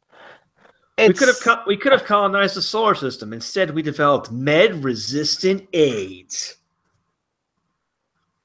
And you white nationalists, you want to talk about. Okay, I'm a white nationalist, so it seems weird saying that, but I'm a God-fearing one, as we all should be. But isn't it funny that the two most defenders of the West right now, Poland and Hungary, are unabashed Christian societies? I mean, that's your example right there. Come on.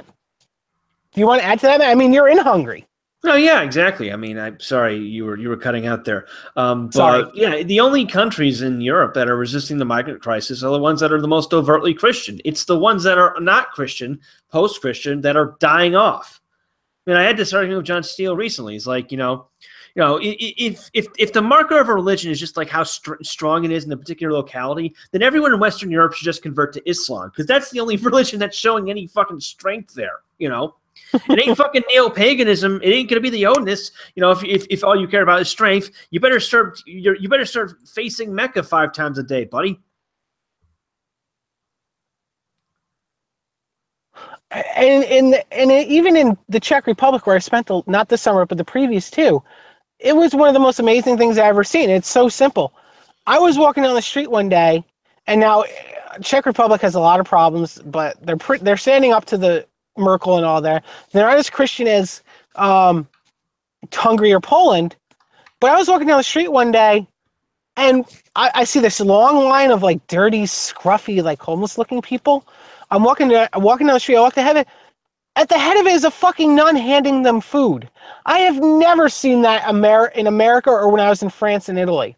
I mean, there's still a godliness there that's going to save them. You need that Christian charity and godliness and divine love to inspire you. And I was amazed when I saw it. I mean, 2 years when I was first in Hungary, I saw the most amazing thing. I was there, and Jan Hus is the Czech national hero. He was a pre-Reformation Protestant. He criticized the Catholic Church 100 years before Luther did, and he was burned at the stake.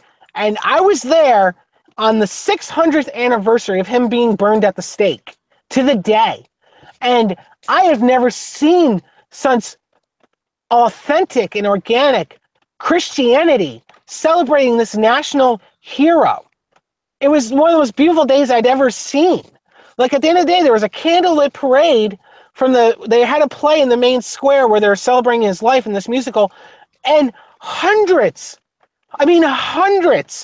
of Christians walked with candles down the road to the river and let the candles float down the river. It was absolutely gorgeous. This is why a society like that is resisting the pause to an extent and not being invaded.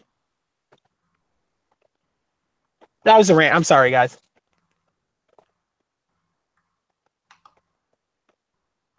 Can you hear me? Am I in? Bechtloff is not here.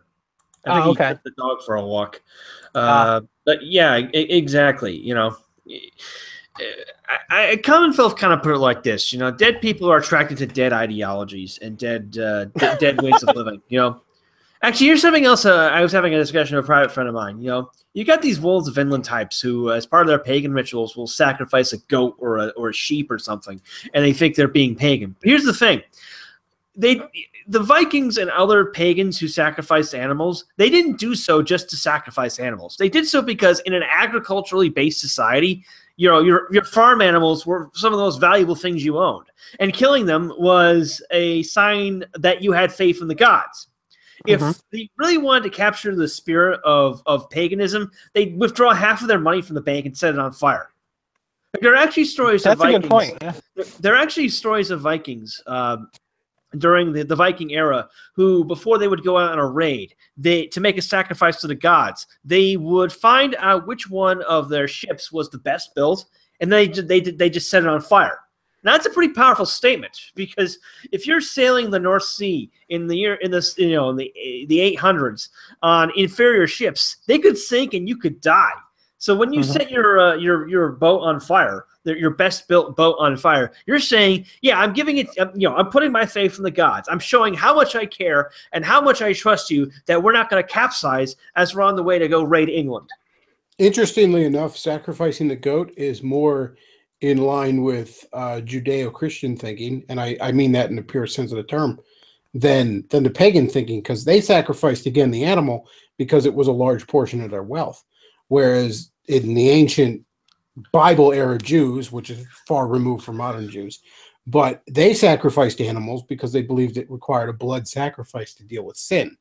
In fact, you know, if in the book of Genesis, the one brother Cain, I'll bring that up. Yeah, he's actually lamented for sacrificing part of his fruit crop, which was a great deal of his wealth, because no, you can't use money to pay for sin. Only blood pays for sin.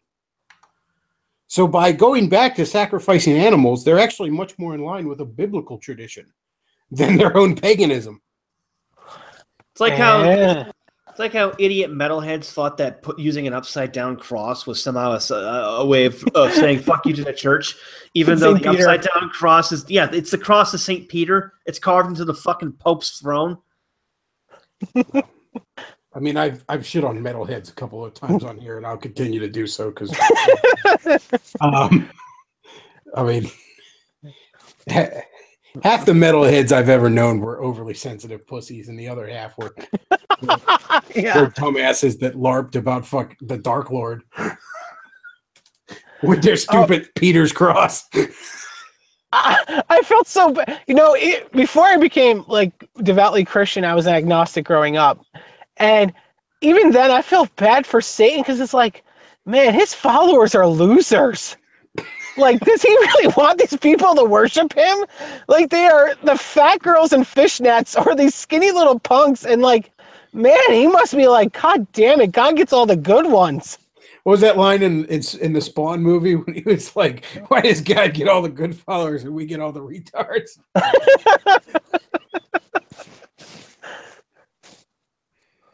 It's kind of off topic, but I once heard it was a comedian one time years ago, and just the Satanist thing reminded me of that. He's like, my friend was dating this chick who used to be a Satanist, and he told me that no, it's cool. She left that. She's not that anymore. And then I thought to myself, how do you just like stop worshiping the devil? Like, do you just say like, I don't want to do this anymore? And he's like, fine. He's like, man, I tried to cancel a porno subscription to a website one time, and I had to finally put a stop payment on my credit card. But apparently the devil's like, sorry, it didn't work out. I mean, what kills me now that I'm more of a Christian, it's like they're even bigger losers because, you know, like Satan's a loser. Like, the reason Satan rules hell but that actually comes from Milton. The line, better to be a ruler, better to rule hell than be a servant of heaven or something. Like, in actual Christian theology, Satan is a prisoner. He lost in his battle against God, and he's a prisoner in hell. So it's like, you're worshiping the toughest inmate in Attica. Like, what the fuck?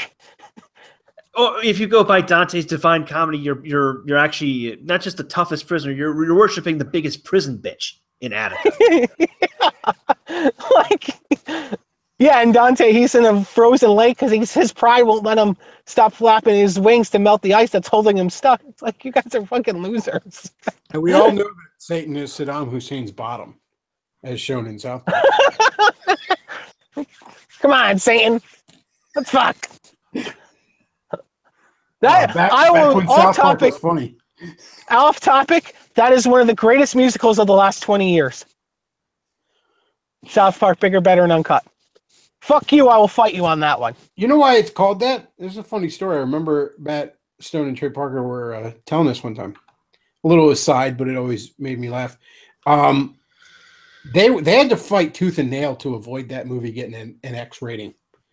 An NC-17. They wanted desperately to give that movie an NC-17. I mean, that's a financial death kill. You know what I mean? So they're like, no, it's got to be R. So they had to change stuff here and there. And it's funny, they said we kept changing it and sending it back and changing it and sending it back.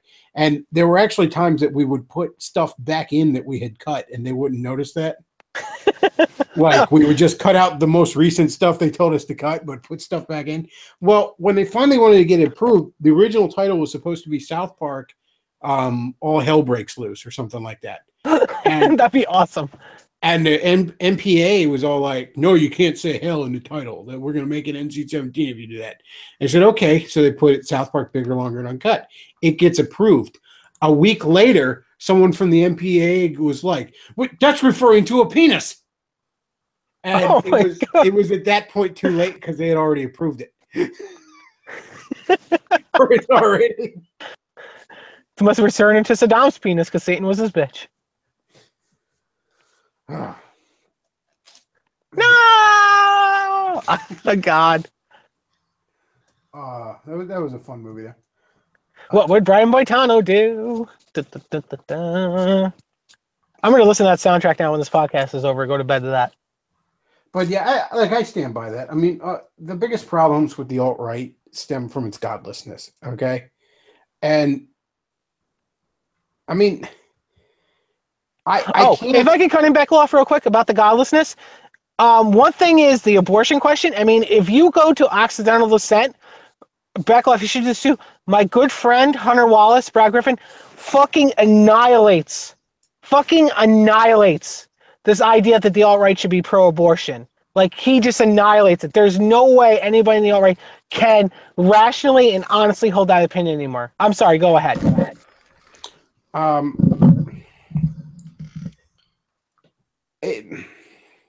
You hear all this crap about, don't punch right, don't counter signal, and all this other shit. And it's funny, the guys that say that are often the ones that'll take an opportunity to shoot at you. And it only ever seems to go one way with a lot of these folks. But I mean, I hate to sound like some hyper individualist, fucking autistic, Ayn Rand guy over here. But at the end of the day, I'm me. Okay, at the end of the day, I'm an individual, and I'm gonna one day stand before my maker as just me. It's not gonna be me and a bunch of my buddies. It's gonna be fucking me. And I am first and foremost an individual, and I have to be accountable for that. And there's certain folks that I just can't really throw my lot in with. And the neo-pagans are among them. It's not that I can't be friendly with them. It's not that I can't be friends with them. It's not that I won't occasionally find myself having very common cause with them. But that's the game of politics. There's always going to be times when I'm going to find myself at common cause with people I generally can't throw my lot in. More often than not, I'm going to find myself agreeing with Milo. And I by no means am shoulder to shoulder with Milo all the fucking time. Same with, half these fuckers. I can't really throw my lot in with the neo-pagans, and I can't really throw my lot in with homophobia is a Jewish conspiracy or any of this other nonsense. And it's basically all the same to me in that regard. I just can't. And I'm very protective about who I'm going to throw my lot in with, who I'm going to attach my name to anymore. And there does come a point where it's like, if this is what you guys are fighting for, I can't be a part of it. And it's not everything. Again, this weekend I found myself very, very much rooting for these people, rooting for these causes. But sure enough, I'm sure in a week or two they'll be back to talking about dildos and socialism, and I'm going to find myself parting ways. And I realize that bothers portions of my audience. When I take pot shots at certain people that make up parts of my audience. Stop purity spiraling, you Christ cuck. I mean, I had somebody on here giving me a ration of shit about how you take all these pot shots at the Catholic Church. Don't you realize that alienates some of your audience? And I'm kind of like, I don't care. I'm going to speak the truth as best I know it. And I'm not going to get upset about the fact that people don't like that. This isn't my primary source of income either. It never has been. It likely never will be. So I'm not bound through jumping hoops for the audience. Well, the thing is, Bechtloff, the alt-right needs to realize that you got to be truly alt-right in the sense that I'm not saying you have to be conservative. God forbid that. That's been a fucking failure. But all the aspects of liberalism, they're all bullets in the same gun. You can't keep the pause. You can't keep economic socialism. You can't keep abortion. These are all factors that the left pushed over the centuries to destroy our civilization and bring us to this fucking point. I mean, you can't pull out all but 4 poison darts in your body. You have to pull them all out. These have all contributed, so you have to just get rid of them. They don't work. Why are we keeping them? Why do you guys want to keep it? If you really want to save Western, you have to get rid of all of it. It doesn't make sense. It became a meme and it became a joke, but there certainly was a lot of truth to it of, just racist liberals. And yeah, there is a contingency of this sphere that is essentially nothing more than I don't want no colored folk in my bathhouse. Well, Jonathan Bowden said that too about the British National Party. That's one of the things that destroyed that was basically just labor for white people. Yeah, I'm not fighting for that. I'm not standing with that.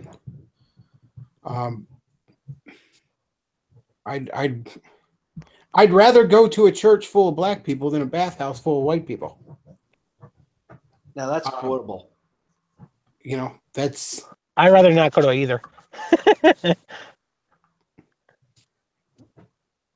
That was bad on my part. But yeah, we know what you're saying. Ideally, my ideal world is one where people are just left to fucking, is a free society where people just group together as they want. Whether that ideal is reachable or not, whatever. But where people just, I don't know, maybe there's a king that almost enforces a fucking free society because I don't know that a free society can withstand democracy. But, where people are just allowed to associate as they wish. And you know what? That's going to be a problem. If it's a multiracial society, it's going to be a pretty segregated one. But it's going to be a segregated one because that's how people naturally want to do. Yeah. I mean, the example is Japan. And a lot of people in the alt-right admire Japan. I would love to go to Japan one day. But Japan is so paused. Like, do we really? Oh, and they're really racial in the pure sense of they have a sense of peoplehood and they don't want foreigners in, this kind of thing. But do we really want a white society with the sexual dysfunction of Japan?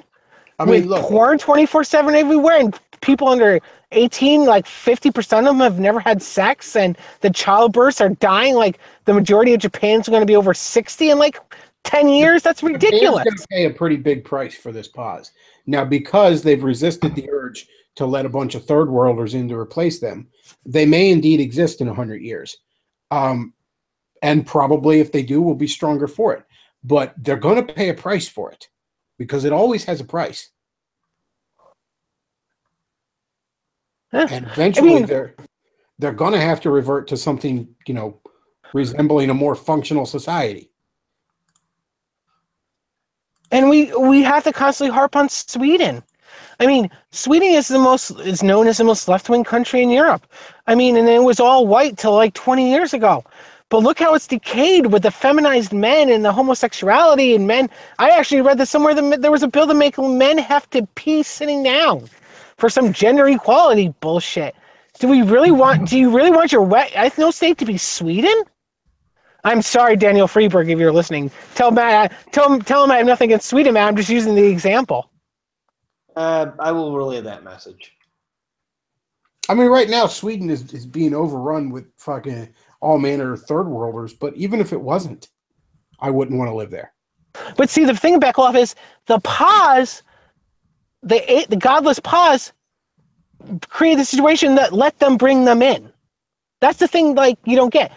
If you create the way ethno-state Sweden, the cycle is just going to repeat itself. Like with America. America repeated the problem of Rome. I'm sorry, guys. I'm being a Christ cuck here. Human nature is fixed in that it's if you make the same mistakes, the same consequences are going to happen. Yeah, and you're not going to build a society on fucking dildos and socialism. It's not going to happen. And I'm not. I by no means am of the mindset that we need to have the cops kicking down people's doors to their bedroom and checking everyone's asshole for cum. That's not what I'm saying. But we need to also not celebrate it. All right. We need to also, first of all, we need to reestablish the family, because the family is what holds degeneracy at bay. The state is never going to be able to do it properly. It's just not something they're equipped to do. They're too blunt of an instrument to handle this problem. But you need to restore the family, and there are certain things you can do to restore the family. I think a few reforms in the family court laws and the welfare state would go wonders towards it. But if you restore the family, you're going to keep a lot of this degeneracy at bay. I've used this illustration before, but Whitney, Wisconsin would probably not be fucking dogs if she loved her father. It certainly wouldn't be on YouTube talking about it. So yeah, you need to restore the family, and you need to get the church back in line. There's one time in the Gospels where Christ is angered to the point of physical violence, which, bear in mind, is all the state is at the end of the day. And it's not in a bordello. It's not in the Apollo temple where, everyone was having fag sex. It's in God's temple, and it's in the money changers in there. Because maybe, just maybe, Christ knew a little something that if you get the temple in line, you get the church in line, other stuff's going to fall in line behind it. But the rot in the church is the first thing that needed to be weeded out. So yeah, you need to restore the church in here. Conservative Christianity in America, which is mostly evangelical and Protestant, its biggest problem is it needs to weed out the fucking feminism in it. Amen. It needs to weed it out seriously. Hey, Luke's here. Hello, yeah. everyone. As much as I harp on the Catholics for the corruption that they have in their leadership, and it is bad and it is inexcusable, and they should feel bad about it. Amen. The evangelicals need to put a stop to the fucking feminism in its ranks. You need to stop buying the books of these cocksuckers that are promoting feminism. Stop acting like Mark Driscoll is a real man. He's fucking not. He's a paper alpha at best. Knock it off. Stop going to see the fucking Fireproof movies. Stop accepting this nonsense that the man is always at fault even when he's not. Knock it off. All right? If you have a preacher who is constantly harping on men's sins and never harping on women's sins, you go find yourself another preacher. All right. You get a little red pill in the fucking church. You get the feminism out of the church. You're going to see a lot of problems fix themselves. And again, white people, the survival of the white race. Well, white race becomes worth surviving, it's going to survive.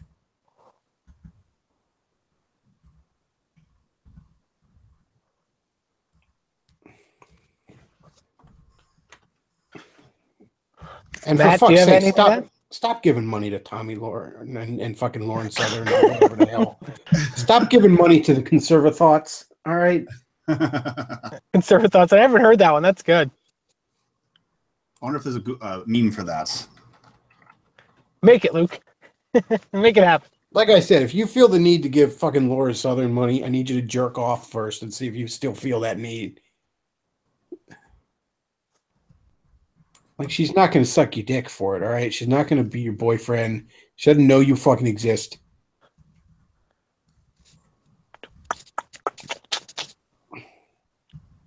What about her sister? Again, it's the political right-wing equivalent of Findom. Ooh.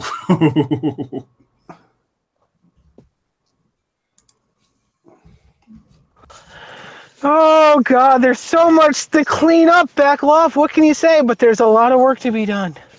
Well, you know, something else I mentioned on Facebook, and this is, and I've had to deal with this a lot with watching Marvel Comics bend over backwards to kill itself with this fucking make mine milkshake feminist virtue signaling horse shit and the SJW crap that is their books.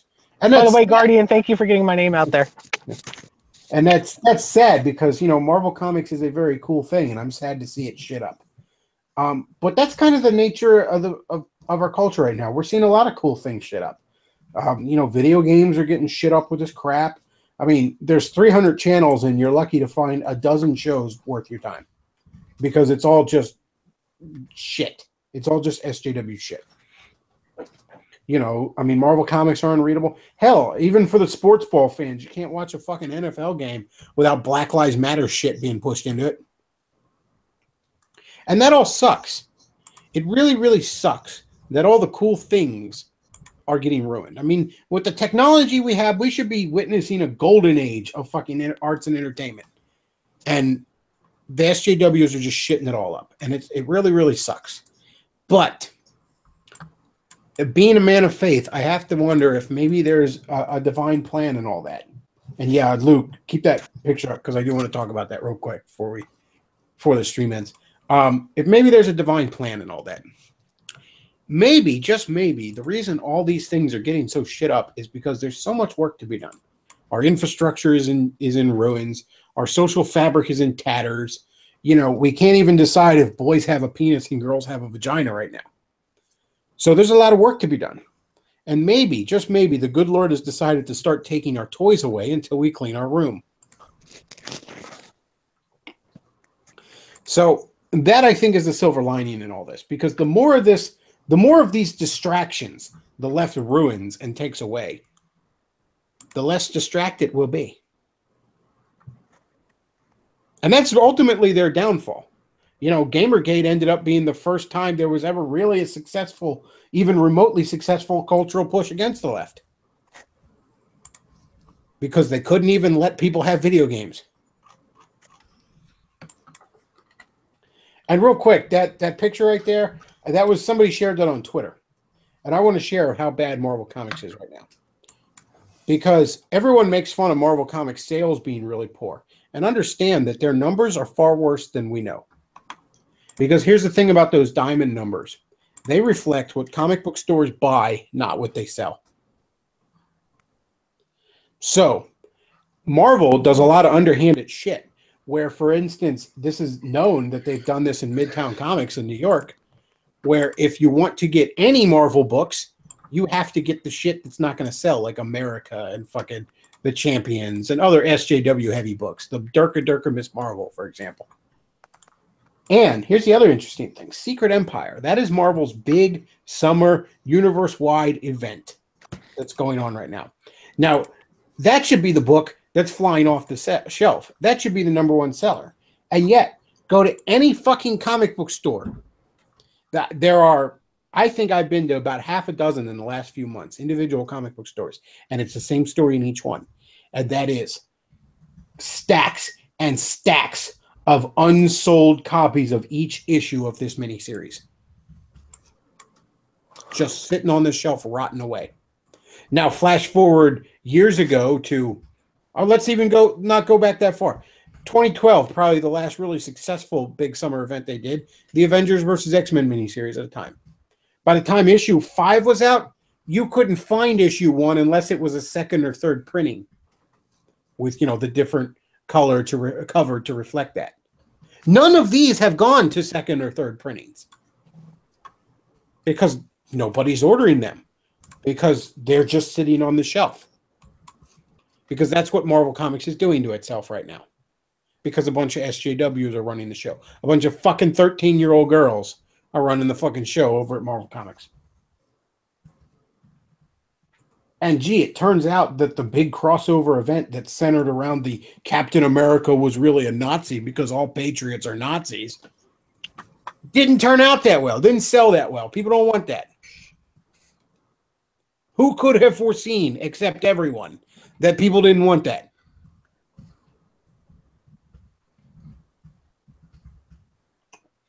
So when you hear people talking about that milkshake pit and they'll talk about Marvel Comics sales aren't that bad. Oh, they're far worse than anyone knows. And again, that breaks my heart. I love Marvel. I loved it for years. It was one of those things I hoped could be passed on to my grandchildren. And apparently not, because apparently leftists had to shit it up. And unless something's done soon, it won't exist in 10, 15 years. Bechtloff, I want to ask you a question about this because I'm not a comic book reader. How do the stores, how do the comic book stores, how do they respond to this? What's the response? Because they got to be pissed off that their sales are dropping because they're basically the distributor of the stuff. Yes, they are very pissed off. And I don't know what that is that you're sharing there, Luke. It's not Luke, get your pronoun. What is that? What is that? It's supposed to be Lauren Southern. Oh. On the body of. Oh, that's you should Photoshop Tommy Lauren on his sort of interracial thing. Oh. But no, a lot of comic book stores are very pissed, and that's why, even though they're not supposed to be talking about it publicly, Midtown Comics, for example, has kind of hinted around the fact that Marvel is fucking them over. And Midtown Comics is basically one of the biggest comic book stores in the country. They have 3 locations in fucking Manhattan, so of course they are.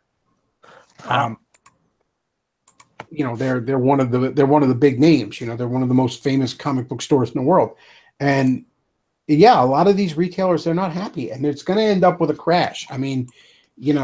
It's like when retailers over-ordered a bunch of image bullshit in the early 90s, and then when people finally realized this is stupid, I don't want to read this anymore, suddenly comic book stores, the ones that stayed open, were burning copies of Deathmate to stay warm. Well, that's what's going to happen here. Secret Empire is the big summer universe-wide crossover, status quo changing event of 2017, and by 2018 it will be in dollar bins.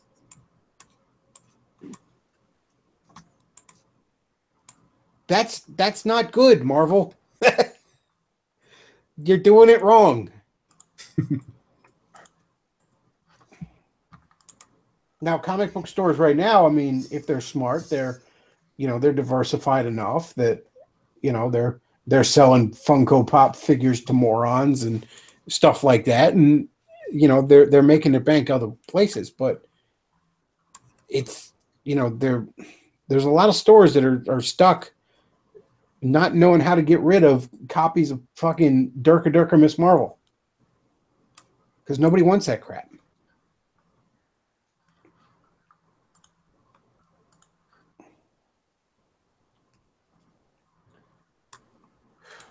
And like I said, it's a shame. It is a shame to just see all these cool things, the movie industry, comic books, even professional sports, which isn't even my thing, but I can appreciate that people love it.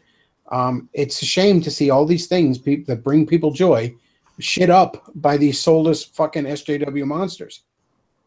Oh, ESPN will be lucky to still be a channel on cable in 3 years. If that. And think about that. ESPN. That was like the second cable channel ever. You know what I mean? That's part of the reason cable came into existence. ESPN should be existing until God draws the curtain on human history. And it's going to be destroyed. These social justice warriors could not run a bordello in a gold rush. They are so incompetent. I'm stealing that. I mean, fucking Marvel Comics. There has never been more interest in Marvel Comics in superheroes in general, and Marvel Comics characters in particular, in fucking history.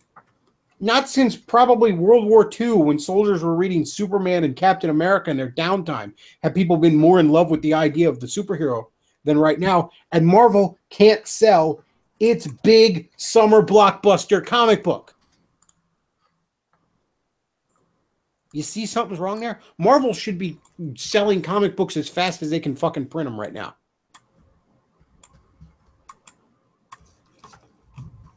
Oh my God, Luke. Oh.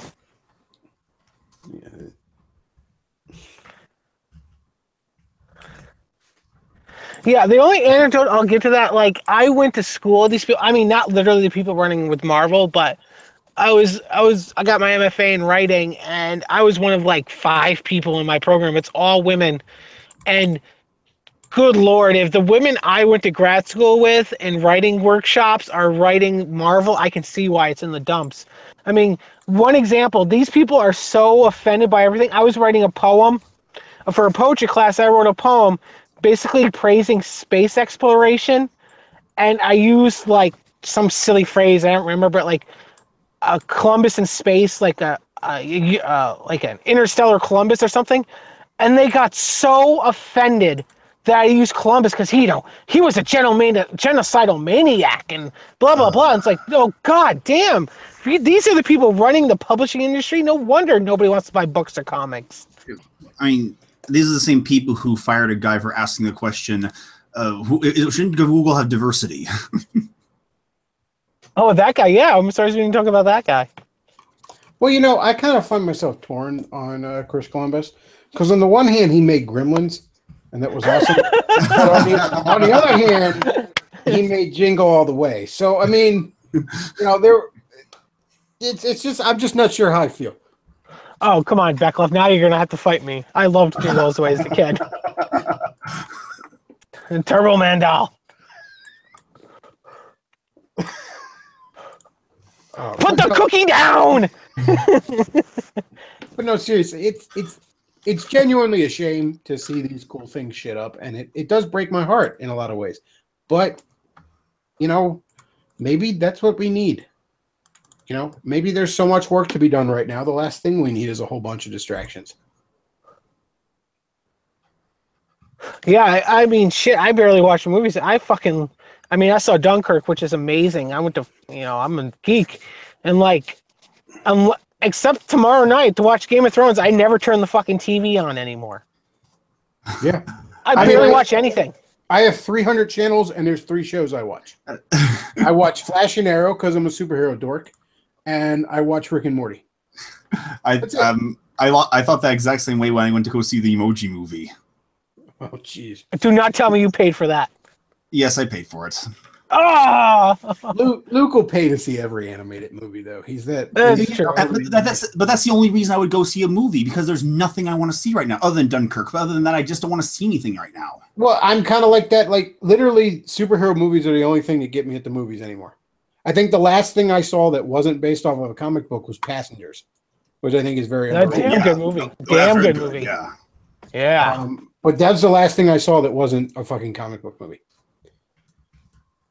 I mean, the last 2 movies I saw were like Wonder Woman and Spider-Man Homecoming. Yeah, I mean, I used to go to the movies 3 times a week. I think I've gone 3 times in the past 2 years. It's pathetic. Yeah, if you haven't seen Passenger, see that movie. It's a damn good movie. It's underrated. And Jingle All the Way is too. And even video games. I mean, I would probably all but give up on video games if not for Nintendo. Nintendo is still doing good stuff. And I mean, Nintendo's the only middle market thing left. They're the only ones that aren't indies, but they still have a decent budget. But they're not spending $1 billion to make a fucking video game and are then shocked they can't make a profit. You know, it's funny how all these other video games will outsell Nintendo games, and Nintendo game actually make money though. Nintendo manages to be at a profitable third place as opposed to a hemorrhaging money second and third and first place. But no, I mean, for Christmas, you know, my dad's like, oh, what should I get you for Christmas this year? And I said, you know what? Just give me a Switch. That's all I want. And, you know, so I'll play Zelda and I'll play Mario and I'll play other fucking games on it. And that'll be it. That'll be it for me. I'm not like AAA fucking gaming right now is just a fucking abysmal. There are 2 fucking games I would want on a PS4 that I couldn't play on a Switch. There's the Spider-Man game, which seems interesting, and there's Doom 4. And Doom 4 I could get on the PC anyways. So really just one, and then there's nothing exclusive to Xbox One because everything on Xbox One is also available on PC. They're not going to put something. Microsoft's not going to put something on Xbox One and not put it on fucking PC. So, I mean, I have basically no reason to own either one of those. And honestly, I think it was the 6th generation of video games was the last time every one of the major systems was worth owning in its own way. You had the PS2, you had the Xbox, you had the GameCube. That's the last time all 3 of them were worth owning, depending on your taste. After that, it kind of diffused into you either want Nintendo games or you want one of the 2 other ones. You know? Like, the generation after that, you know, you either wanted a Wii to fucking play Nintendo games or basic bitch casual motion games, or you wanted an Xbox 360 because the PS3 was too fucking expensive. And in this generation, it's basically been, you know, you want a PS4 or you want if you don't want to fucking play Nintendo games. And there's nothing out there that sucks me in. And I mean, that's in some ways that's good. I shouldn't be spending a lot of money on video games, but you know, it's just a shame that it's just, I mean, what the fuck is there right now? I mean, I think this is a whole thing in the culture. You're right. Their culture is spinning its wheels creatively.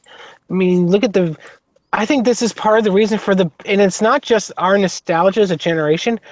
It's younger Gen Cyclone B too. I mean, the whole retro gaming thing. I mean, you go to the movies and like they're re-releasing so many movies. And I don't mean remakes. I mean like this family event stuff. Like I went and saw the 20th anniversary of The Fifth Element. I had to basically sit in the second fucking row by the screen. It was so packed. Same thing when they re-released Ghostbusters. Same thing when they re-released The Shining. You know, I get kicked out of the alt-right for this probably. I used to love pro wrestling until I hit high school. I mean, you get these nobody wants to watch modern wrestling, and it's crap. But the old DVDs that the WWF, I'm always going to call it that, I'm never going to call it the WWD, puts out about like WrestleMania in the old days or Bret the Hitman Hart and Shawn Michaels, these things sell like hotcakes. Like nobody wants anything to do with the modern culture. And it's just because, I mean, it's just generally bad. I mean, yeah. Like Chris Pratt is the Chris Pratt's the only fucking action star worth a damn right now. Oh, Chris Pratt's awesome. I mean, good Christian man. Yeah, conservative. That's very interesting. But you know that the only one worth a damn actually, you know, is a God-fearing K-type. Yeah. I mean, even the guys who like are in all these Marvel movies, you notice that they never managed to have a big career outside of it. Mm-hmm. Like, why isn't Chris Evans in a million fucking things? Now, yeah, he on a personal level, he's a fucking pussy, but he seems charming enough. You know, he has a decent enough range. You know, he's played both Captain America and fucking Human Torch. Those are 2 different characters right there. I mean, he should be in a bunch of action movies, but he never is. You know what I mean? Uh-huh. There's the guy that plays Hawkeye is the only one that's done an actually interesting range of movies. He was awesome in American Hustle. If you haven't seen that, you guys gotta see fucking it. tits. That guy is awesome, and he's actually Hey, he's a shitlord. He's one of them guys I think's keeping his power level pretty hidden. Did you see, like, he got a lot of trouble from the feminists, but he was an alpha male, the guy in the Hawkeye. I guess at the Golden Globe or something, he was given an award with Jennifer Lopez, and, you know, she's got the shit. She's got her boobs hanging out, all that. And he's like, and they're having a sparring moment. He said it off cue, and she's like, well, you got the envelope. He goes, yeah, and you got the globes. And everybody was so offended by that. But Jennifer Lopez actually said, you know what? I was really turned on by that. He looked at the camera for a second there like he actually thought the deal with it glasses were going to come down for him.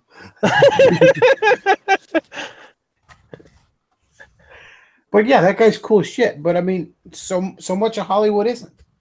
Like, and again, they don't get it through their head. Like, you know, your uber leftist fucking pause shit. Nobody wants to hear that. All right. Yep, there it is, Luke. Yep. That guy's cool. That guy's cool as hell. And Hawkeye is one of my favorite Marvel characters, and I could not ask for a better Hawkeye on screen. But yeah, it's to the point where, like, so many of these guys are such pause pussies. Like, I have an arrow boner from here to fucking Alpha Centauri. And if I ever met Stephen Amell at like a con or something, I would scream like a 13-year-old girl, "Oh my God, it's Oliver Queen." Like, I fucking love that guy. And you know what? I don't follow him on Twitter or none of that shit because I don't want to know if he's a big massive faggot. Don't tell me there's no Santa Claus. Let me cling to some minor bit of illusion here. All right. Like, I mean, he was great in that fucking. He was great as Casey Jones in that Ninja Turtle movie. He's fucking awesome. But I'm sure he's a basic bitch fucking leftist at best. And I don't want to know that. I don't want to follow these guys. I mean, he's cool as shit. And yet again, I bet you he's a massive faggot in real life. I bet you he is fucking got like, he probably walks around in a Black Lives Matter sweatshirt or something. I don't fucking know. But like, I don't want to know. Let's find out. No. Oh God. It's like no.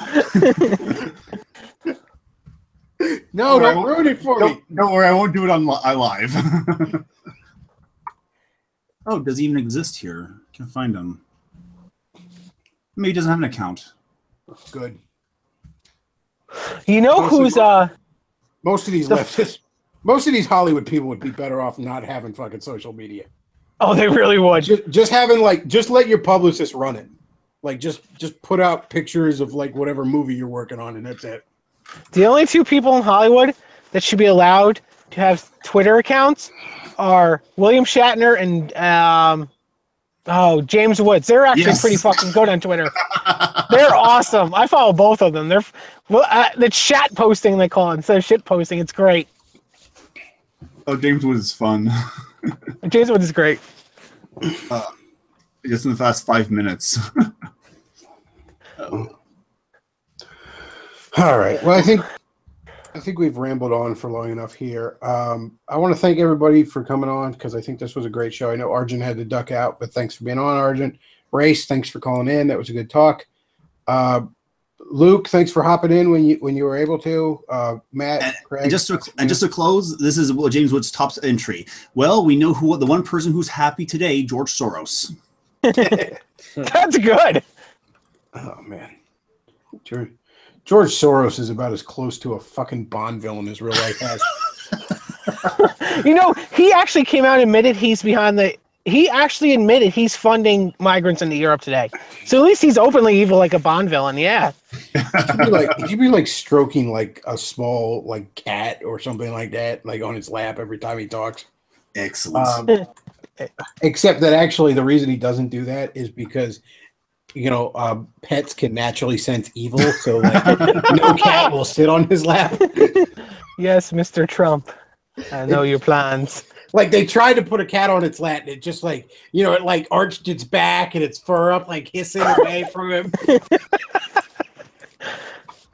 Oh man, like I can't wait to piss on that guy's grave. I know. I'm having a party when he dies. I'm literally throwing a party. I just hope he's not like that fucking Rockefeller dude that lived 101. You know, there's a lot of people in Christendom that are of the mindset that, you know, if an unsaved person spends their life building their corner of hell. It's good. You know, and then Dickens used that analogy a bit with, you know, Jacob Marley and I wear the chains I forged in life. Mm-hmm. Well, it is a ponderous chain that George Soros wears. Perhaps the most ponderous that has ever existed. Wait, what's that quote, Luke? I don't know if it's true, but destroying America will be the accumulation of my life's work. It's funny how we're not sure if that's true. Like we should just, you know what I mean? That we're even considering that he actually fucking said that on record. But yeah, everyone, I want to thank you all for being on. I think this show turned out pretty good. I apologize it was a little later than normal, but I had some evening plans. And if you enjoy the show, check out the tip jar down below. Tips of any size are greatly appreciated. You know, I mean, I'm not a cute blonde chick like Lauren Southern, but I still would appreciate some love sent my way there, folks. And also check out our sponsor, Button Naked, where you can get you some cool, nerdy shitlord stuff. And last but not least, do check out the VidMe channel, where I have, what is it now, 4 or 5 videos up, something like that. I have a bunch of videos up, and there's more on the way. They're all very awesomely animated by Luke here. It's just a short few-minute rant of mine where Luke does the visuals. The most recent one is on why the Teen Titans cartoon sucked. The next one coming up is going to be, I'm going to be talking about amiibos and the kind of tightrope that Nintendo has to walk with them, where, you know, if the amiibo does too much stuff, then people are complaining that there's too much stuff hidden, you know, behind it by having to buy an amiibo. But if it doesn't do enough stuff, then people complain that the amiibo doesn't do enough stuff. So, like I said, do check that out. I appreciate that. And that's about all we got for tonight, folks. I want to thank you all for listening. Bechtloff out.